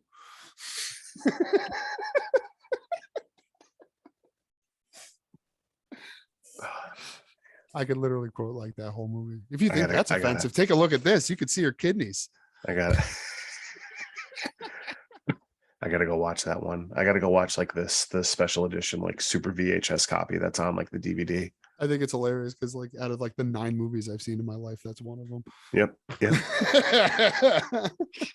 Yep. It's like that. It's like Boondock Saints. Star Wars. Yeah. That's Star it. Wars. Star Wars accounts for all the other It's like, ones. yeah, it's like 9 Star Wars movies and then like 3 other rogue movies.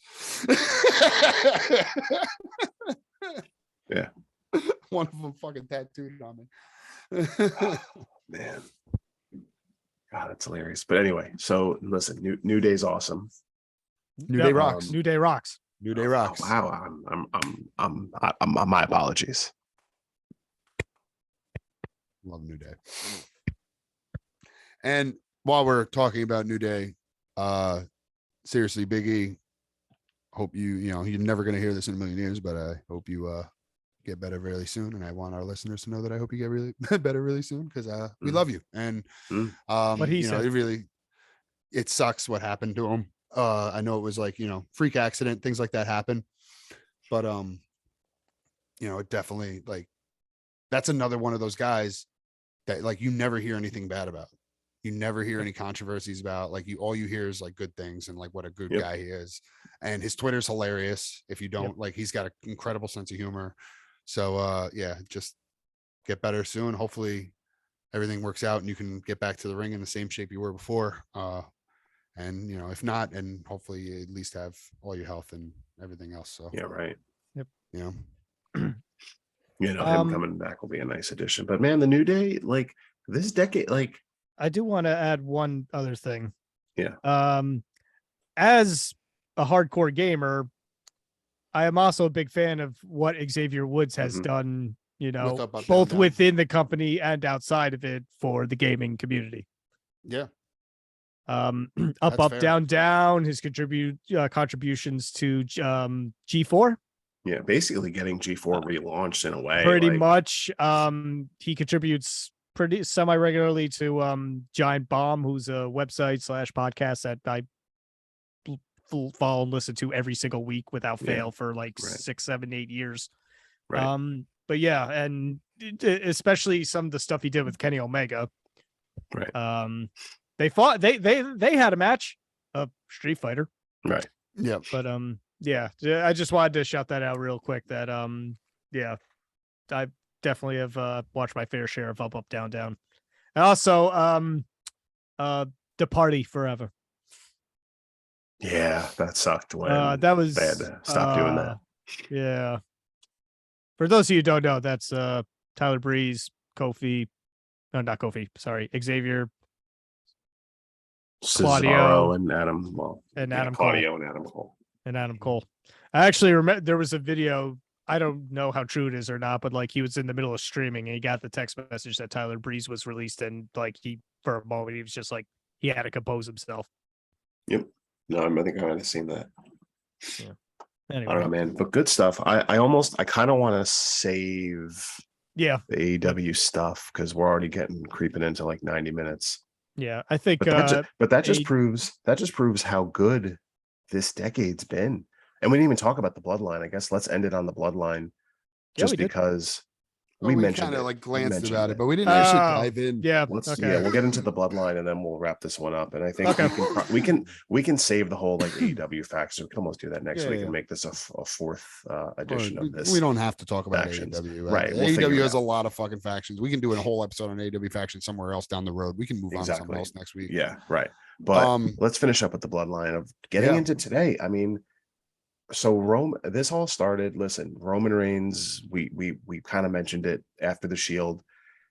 I won't say floundering because the guy was world champion, but the crowd reaction is just not there. He's trying to be this baby face that, as we know his character now, probably shouldn't have been, because he doesn't have those babyface promo skills, or at least he in that essence of like trying to the rah baby face, white meat baby face, whatever term you want to use.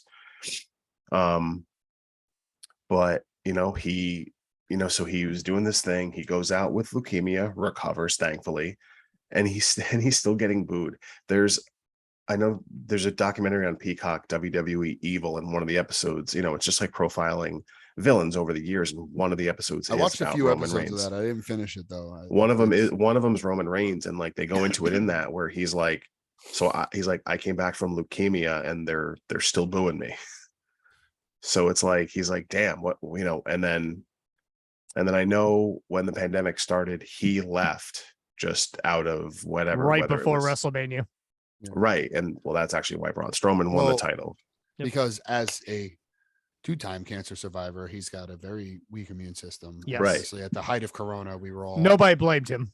Yeah, we were. we were all very, very cautious. Right. I think like even like a lot of the people who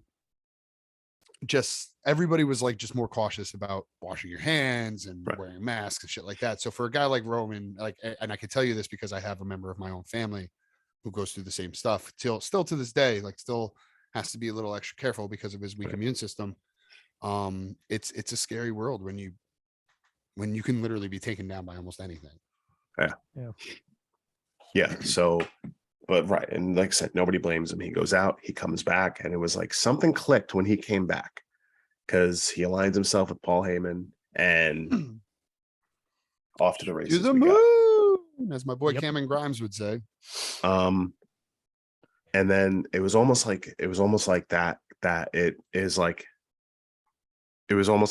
oh, this is what I should do.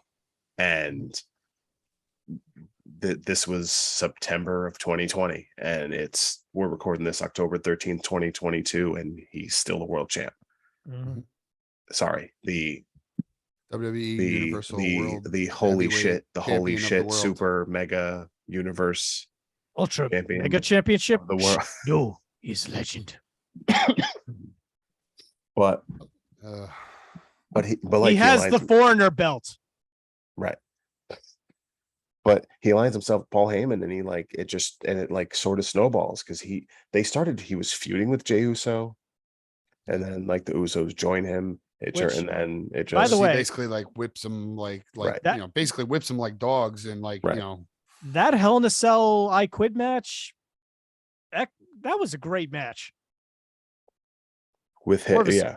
This whole run by Roman's been great. Like Yeah. the stuff with the Usos before they joined, the stuff that he did when the bloodline started, the stuff he's doing now. This whole run's been great.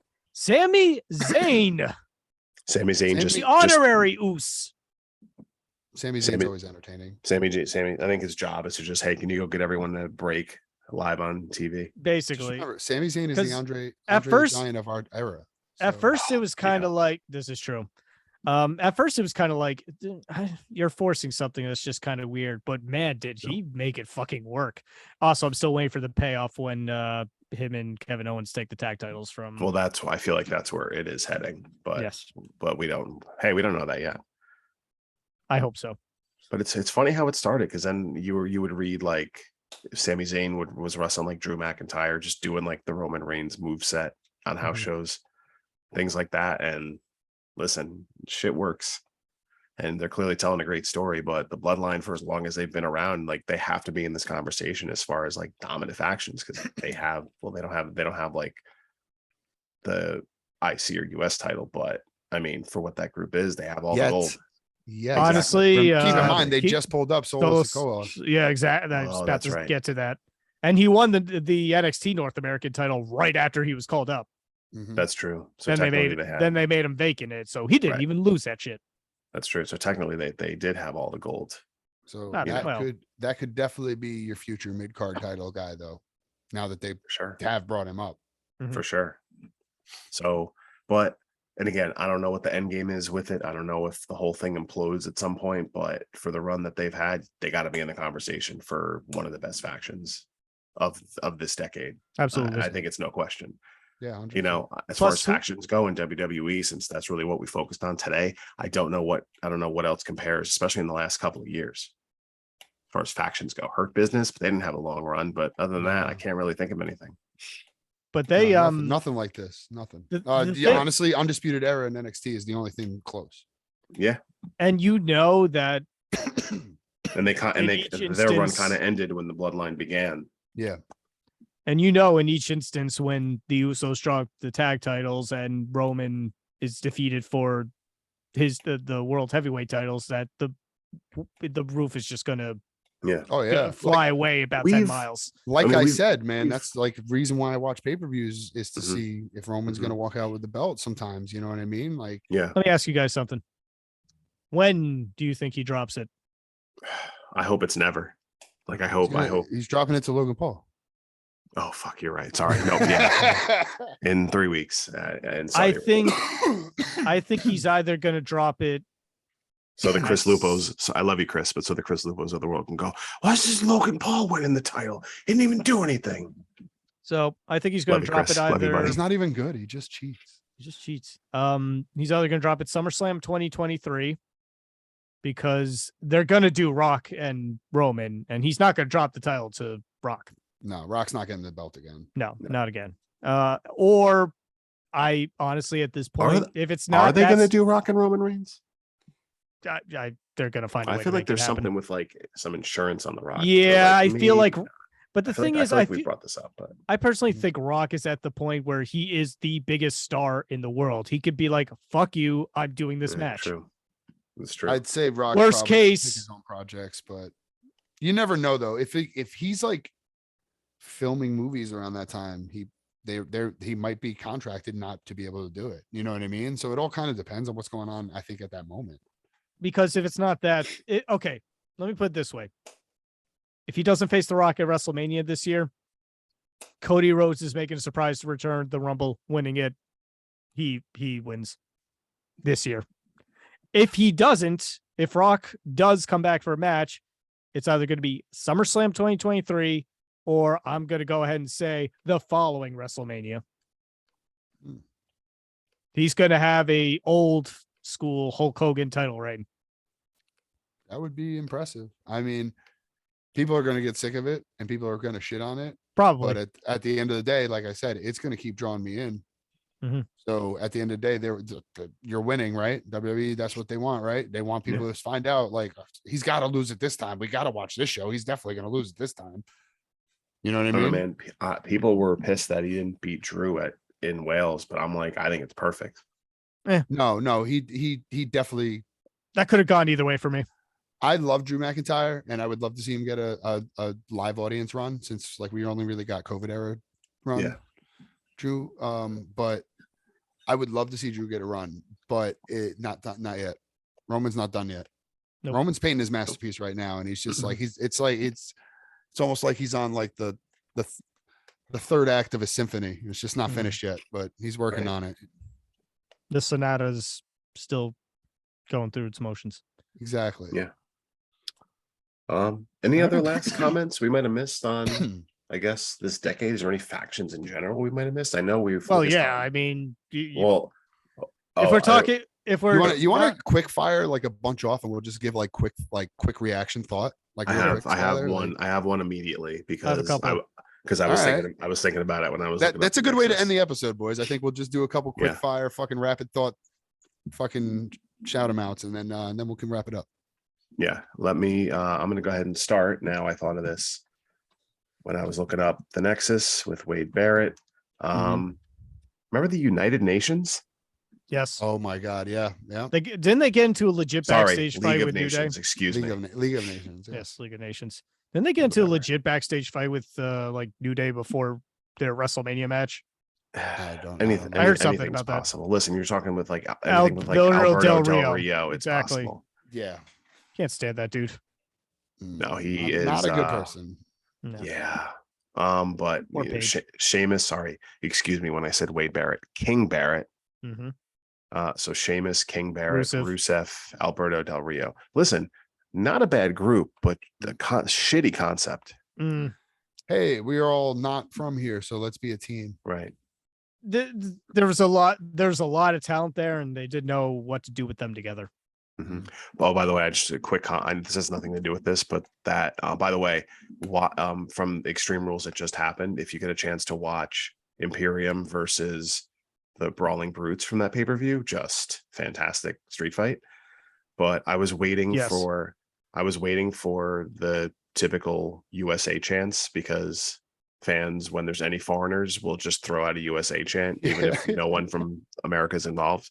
Yeah. It didn't happen, but I was waiting for it. But it didn't happen, sadly. Sometimes it's funny when that happens. I love it when it's like a Canadian team versus like a British team or something like that. Yeah, USA, like nope. I'll quick fire one. Yes, that's not WWE. Yes, Aces and Eights. I feel like their buildup was great, and then like the payoff just didn't really.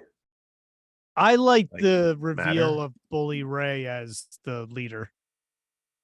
I actually thought that was kind of well done. I thought they dragged it on for too long, but I also don't. Kind of, but you know, it convinced me that Bubba Ray Dudley was potentially a main eventer. But I mean, it's funny looking at the Wikipedia page. It's Luke Gallows, Mike again. Knox, Wes Briscoe, Garrett Bischoff, Ken Anderson. That guy's Anderson. You're welcome. Kennedy. Elo Brown. You're looking at the real deal now. Fucking anyway. So yeah, I just figured I'd quick fire that one. I have another one that I'm surprised we didn't really talk about too much. Throw it out there. The Authorita. The Authorita. Respect my Authorita. Yeah, basically, the Authority obviously was a big deal actually for a while. That's true. Exactly. It was a big part of the Daniel Bryan storyline that when he won the title at WrestleMania 30. Yep. Which I feel like maybe it's not an underrated match, but Daniel Bryan versus Triple H to open the show. That was the best match of the night. I remember us watching that live. That was the best match of the night. But it's not. It doesn't warrant being talked about. But I do think like the Authority stuff has been done to like driven into Yes. the ground that I think It's at the this same point, thing as the McMahon Helmsley. It's the same Right. thing as Yes. I think Vince. It's the same thing as Dixie. It's all the same. right. It's the It's the people same in- storyline. It's the And- people who are shoot in control, Right. running storylines to piss Right. off everybody in the crowd and Right. be heels. Meanwhile, it's just like, you're not just being heels though. Like most of your ideas are shit. My disappointment is I feel like Jamie Noble and fucking Joey Mercury getting treated like jobbers. Honestly, I thought that was the best part of the Authority. It was great, but J&J Security is Oh like yeah, the it was best. fantastic. J&J was the best. And I love those guys are great. Those guys are total professionals. They came out there, they knew that they were coming out there to just take bumps and they fucking did it, but they were always entertaining as fuck. You'd Yep. see them get thrown on a table and you would just like, shit, oh shit, Joey Mercury through a table. There it is. Oh, Yep. there goes Jamie Noble through the other one. Yep. Funny as fuck. They Mhm. always, and they have like really great facial expressions and selling. So like when the camera's on them, they knew what they were doing. you know what was a drag for me? Corporate What? Kane. I didn't mind Corporate Kane. I thought Corporate Kane was an interesting new take. It had its moments. At Any times it others? reminded me.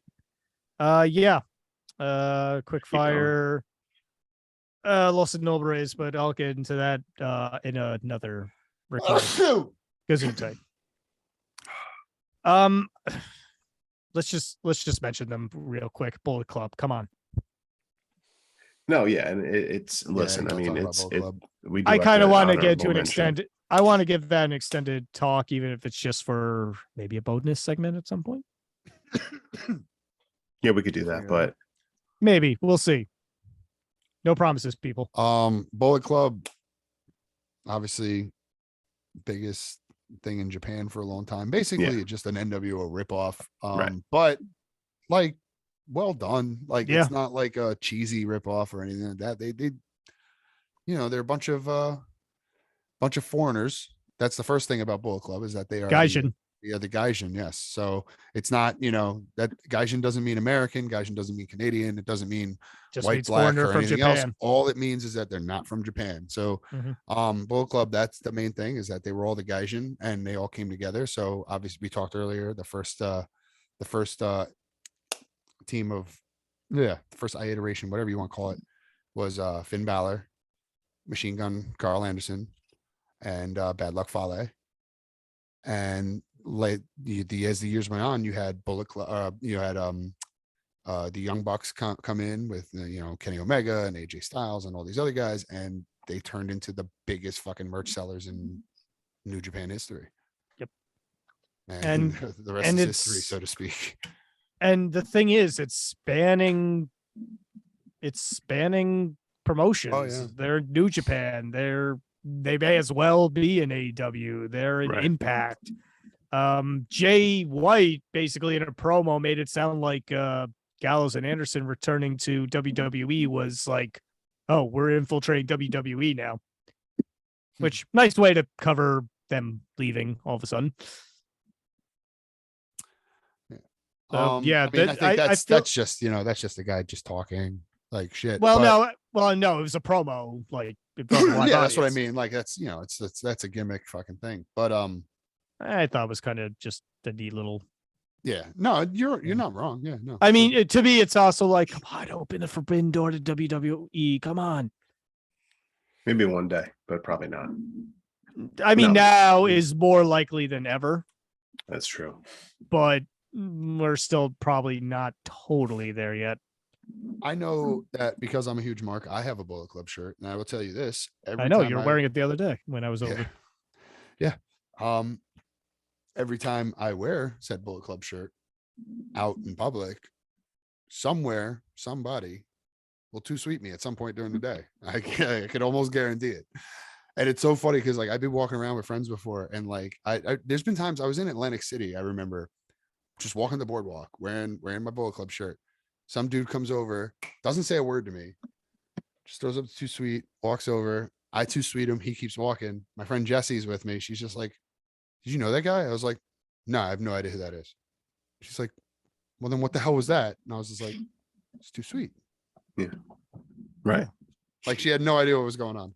Yeah, if you know. You know. If you know, and you like, know. and me and that guy, not a word was said between us. Like Didn't have to. we just gave each other the too sweet, and we both went our separate ways. And it was a magical moment that we got to experience because of a t-shirt. Women will never understand stuff like that. Nope. Fair.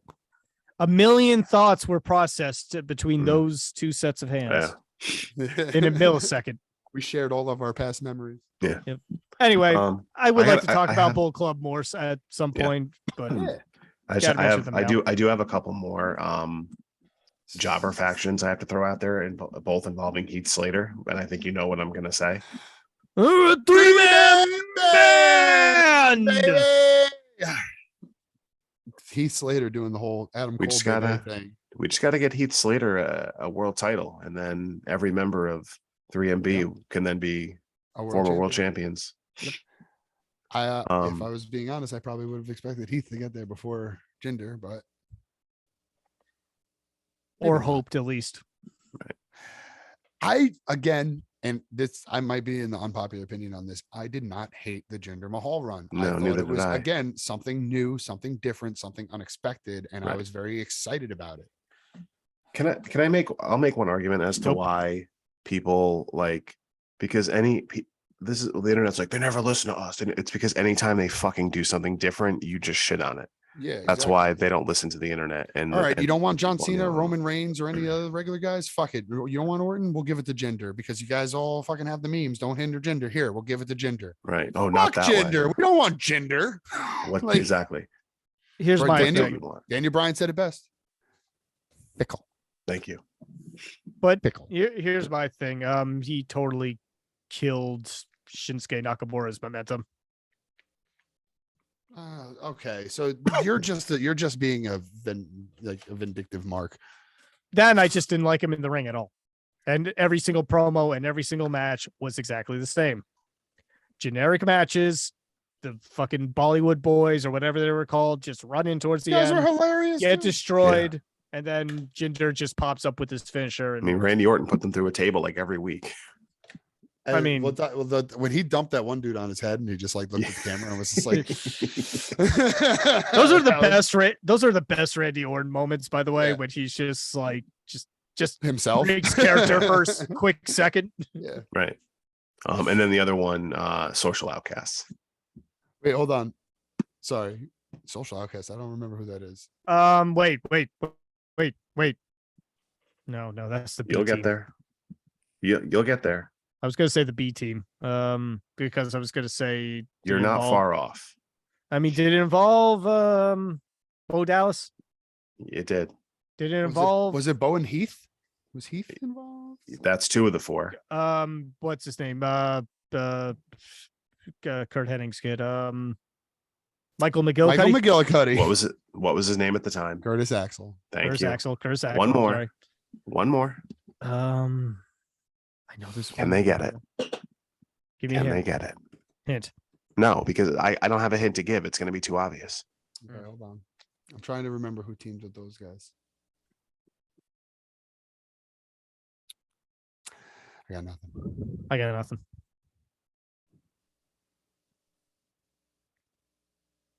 Adam Rose. Oh, fuck. Really? You know how often I forget Adam Rose was ever a thing? You know how often I try to forget? Yeah.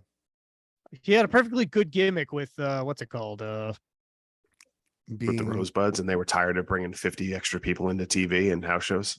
Yeah. No, who was he in NXT before Adam Rose? Oh, Leo Kruger. Yeah, because I thought he was actually going to be the guy to replace Seth in the Shield at one point. Oh boy. Oh, he dressed like him. That's like when they say like Mark Jindrak was originally going to be an Evolution. It just makes no sense after the fact. Yeah. Jindrak was kind of like I couldn't have seen it. I mean, no. I mean, looking at it now. Like, what are you talking about? But like, yeah, I mean, in 2002, yeah, that makes sense that he'd be a name out there. But looking back at it now, it's like, no, that doesn't make any sense. No, correct. Anywho, a couple of Mark jobber Jindrak gets that spot, does he become a fucking 12-time world champion like Randy? I don't know. Well, I don't. Well, actually, I'm not sure if it was like Batista or him. I feel like that, like that's like the same build. No, it was So Orton's spot. They had Batista. Batista was fuck, really? I thought it was the other way around. Well, then no. I don't know though. Who's to say? Wasn't there? I could have sworn it was Orton's spot. Man, because there's I thought that Orton's spot was on the wrist because of his behavioral problems up at the And that does make sense though. By the way, since we're kind of rapid firing, I found one that I kind of wish I mentioned that I kind of wish I actually got a little bit more. Sanity. Sanity. I liked Sanity. I just think it was a good gimmick. I think the run was just too short. And then obviously if you want to have a discussion about what happened to it when they all got called up, that's a different discussion than what the character of the group is. A great idea. And, you can argue you at least got like Nikki Cross out of it today or whatever, if she's still doing the superhero deal.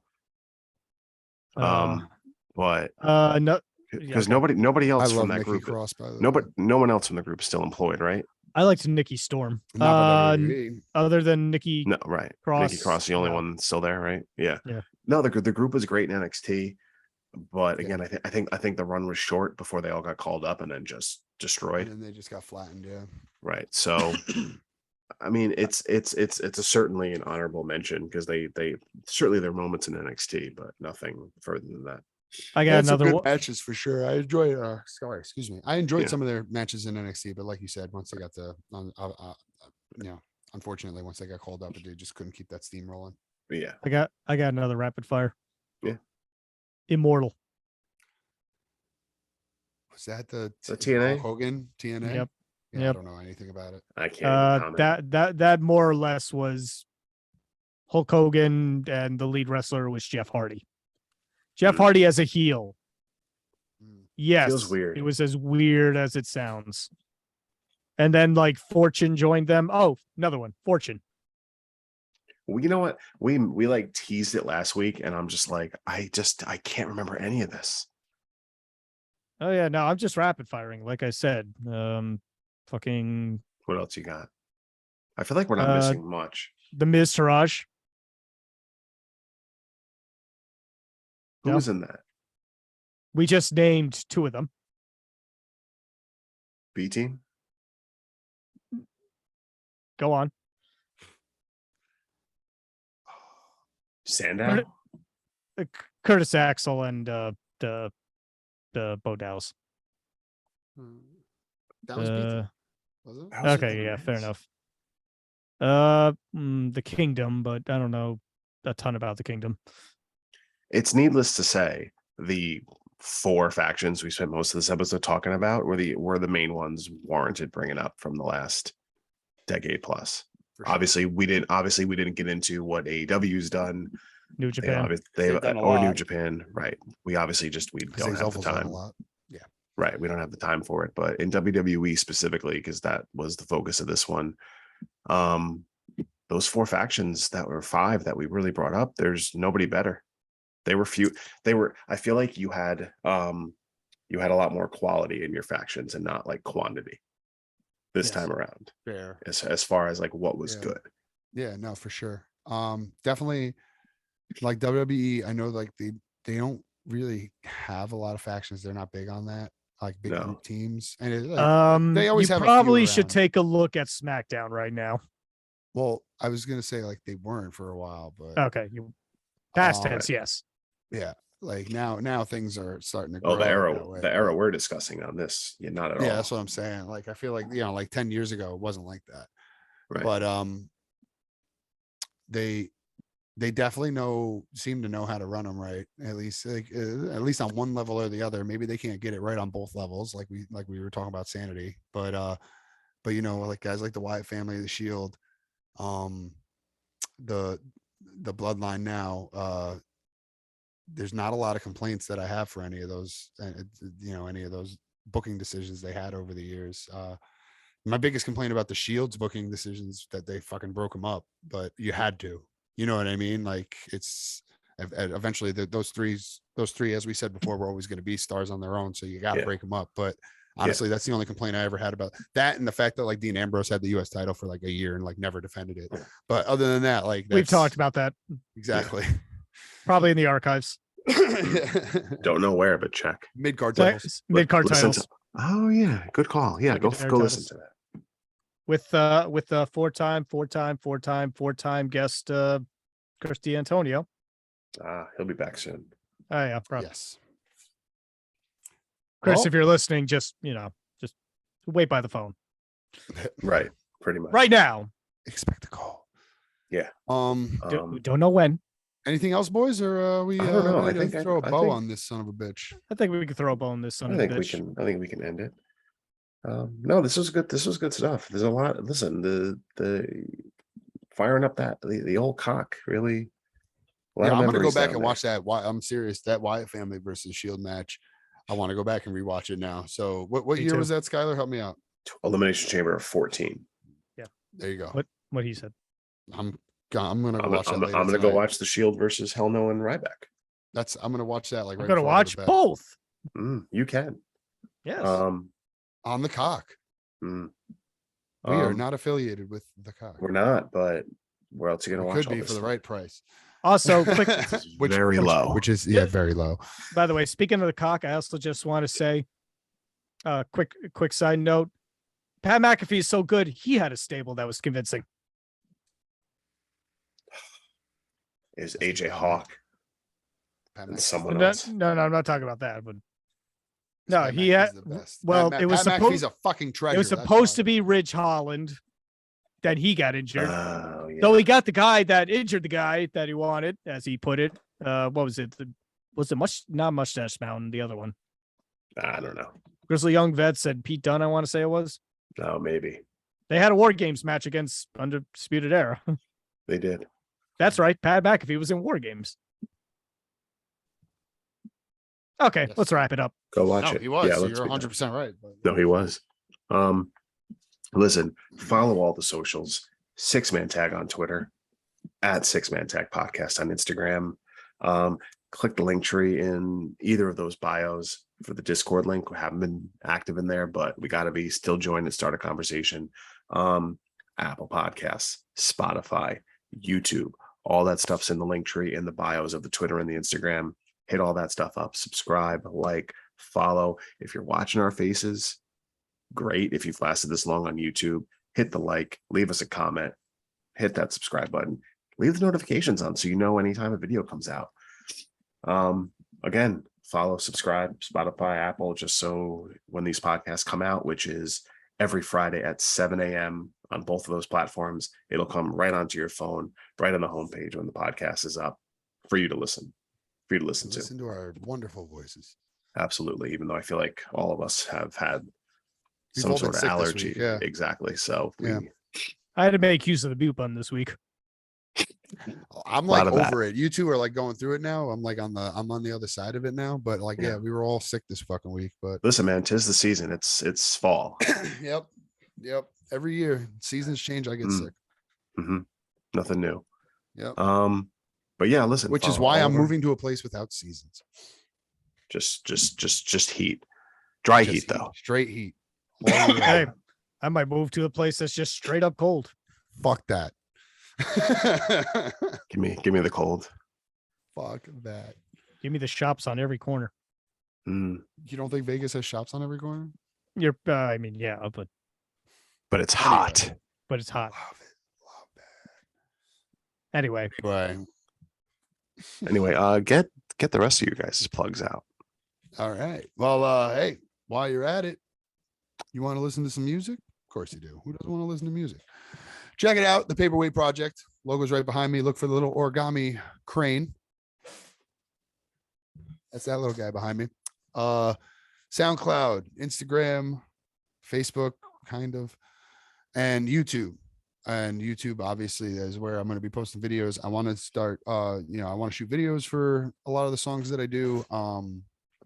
And as we've been talking, as we let you know, I believe last week or the week before, whatever, we finally do have something in the works. This collaboration that we've been doing together here, myself and Skylar. As I just said a few minutes ago, I got sick this week, so I couldn't really finish it. But the song is done. We just got to get some vocals on that bitch, and then we should be bringing it to you. So I'm hoping to have that done for next week. So just check out be ready for next week's episode. I'm just gonna say, I'm not gonna promise it, but just be ready at the end of next week's episode for a new song by the Paperweight Project and Skylar Strange.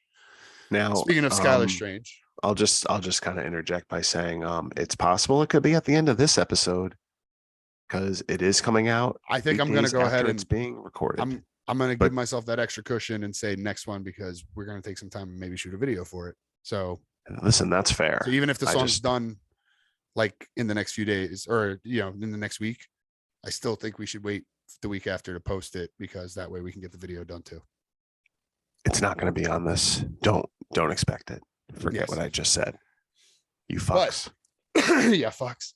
Also, real quick, actually, before I move on to Skylar and let him plug his Twitch, one other thing, anybody from the local audience, from the hometown audience, so to speak, from the Hudson Valley area or the northern New Jersey area, I don't just record my own music, but I also have sometimes been known to perform live. And that is happening once again this year for the 5th year straight, right? 5th year, right? I don't know. 4th year, 5th year. I don't know. I'm fucking up. 25 and out. Myself, Dominic Marcello, and John Hooten on Cajon will be playing all of the hits at Juan Murphy's on Thanksgiving Eve. That's Juan Murphy's in Poughkeepsie, Main Street in Poughkeepsie. It's a great bar. If you haven't been there, it's a great place to go, especially for Thanksgiving. I know like going to a lot of bars sucks on Thanksgiving Eve. Juan Murphy's is not one of them. It's a good crowd. It's not too much, so you're not going to have to worry. But this one might be because this is my big going away show. So if you're going to come out early, get there early. I think the show starts at 7. You might want to reserve a table if you're so inclined. And I'm saying this because I'm serious. Tables do sell out in that place when we play, and I expect them to this time as well. But yeah, 25 and out, playing all the acoustic hits. Thanksgiving Eve, Juan Murphy's, Main Street in Poughkeepsie. Just look it up on Google there for the address. I'm not sure what it is. I'm gonna write it down so the next episode I can start plugging it properly. But yeah. But anyway, how long if we just took over that show and did a live podcast, how long until people would riot? Where's the music? It wouldn't take long. People are going to be expecting the music to come in pretty quickly. Yeah, we would talk about wrestling for about like I'd say 7 minutes before the crowd just lost it. You know what? That's a chance I'm willing to take. Well, fortunately, Thanksgiving Eve is on a Wednesday, not on a Thursday. So, although I don't think we're going to be recording that Thursday either. I don't believe so. No, we'll have to we'll get some content in the can. Yeah, as they say. Yeah. But anyway, Skylar likes to do things in his free time too. That like what? Followers. Why don't you tell us about it, Skylar? 2 things. 1, Twitch, Strange AFC. Right now, onlyfans.com/strangeafc. Yeah, that's right. Let him get the Twitch out first. He's getting to it. Yeah, and then I'll get the cack out. You got feed pics? Do I have for days? I started playing Man of Medan. I'm trying to figure that one out. I don't know. Spooky? That game seems spooky as shit. Well, I'm not gonna lie. It's one of the Dark Chronicle. All those games seem like really like freaky. I'm still trying to dive into this one, but I was a fan of Until Dawn, so I'm giving it a chance. And a few of them are on PlayStation Plus Premium, so it's like, why not? They're there. Plus, I have Resident Evil 2 remake that I finally want to get into, especially now there's a native PS5 version. And Last of Us Part 1, Take 3. Yeah, I'm gonna have to get that now as well since I just recently got a PS5. So. One of us. For all you listeners who don't have one yet. Also, I twitched CJ and I oh wow, playing Jake. Playing Overwatch 2 the other day because we actually got in a game. I don't know if you played Overwatch 2, but good fucking luck. But it was a lot of fun. So it's fun. I definitely want to do that again. That'll occur. So and also I just want to say very quickly, the window behind my Zoom window, I currently have Easy Drummer 3 and Reaper open, and down on the floor is my Helix LT, and I'll leave it at that for right now. I like it. I like it. Some music getting done. All right. It needs to. Hey, why do you think I've been doing this past fucking, not enough of it, but I've been doing it. That's right. All right, done plugging. That was Let's good. Listen, this was, let's sprinkle some crack on this episode and get out of here. Thank you. You're welcome. This is a good one this week. I For you, enjoyed. bingo card. Oh yeah, I enjoyed talking about. I'll say we wrapped up factions because we got 3 weeks out of a topic that we pulled out of our ass 3 weeks ago. Yes. Can't be mad about it. And we're at the 2 hour. We're just about at the 2 hour mark for this one. This might be our longest podcast. I don't doubt that. Wow, I didn't notice what time it was, but yeah, you might be right. I think it's 2 hours on the dot. Just about, yeah. Maybe might be a little over once we add in all the intros once we fucking get out of Our here. sponsor. I don't know what it is yet this week. You'll have to. Well, the people would have already heard it, but Exactly. I have to insert it in. He hasn't gotten the somewhere. email yet. He hasn't gotten Phrasing. the confirmation, so we're waiting on that. We haven't gotten the lawsuit yet. We email all these people and ask them if we can use them in our show. And we just Last week, We don't- last week was a good one. Good timing on the sponsor too, by the way. As Skylar did his Sammy Guevara intro yeah. with the pieces of paper that made for great podcasting as we read Skylar's notes off the really some great audio. Trying to Oh, read yeah. chicken scratch on a piece of paper that was blending into the Zoom background. I mean, that's kind of why I had to, one, turn my background off for a second, two, Yeah, no, it worked out. rush it together before I signed on. No, it was good stuff. Again, subscribe. The number 6 Man Tech Podcast. Forgot to mention that if you spell out the word 6, you're a terrible person because it's And the you're number wrong. 6. Right, you're also wrong. But yeah, that's it for us. Hope you enjoyed it. Again, follow us everywhere that you get your podcast: Apple, Spotify, YouTube. Do it. And for Skylar and CJ, I'm terrible at these outros, by the way. I just keep saying the same thing about 6 times before I say bye. For Skylar, for CJ, I'm Mike. Hey, peace, everybody. We'll see you next time. Too sweet. Bye.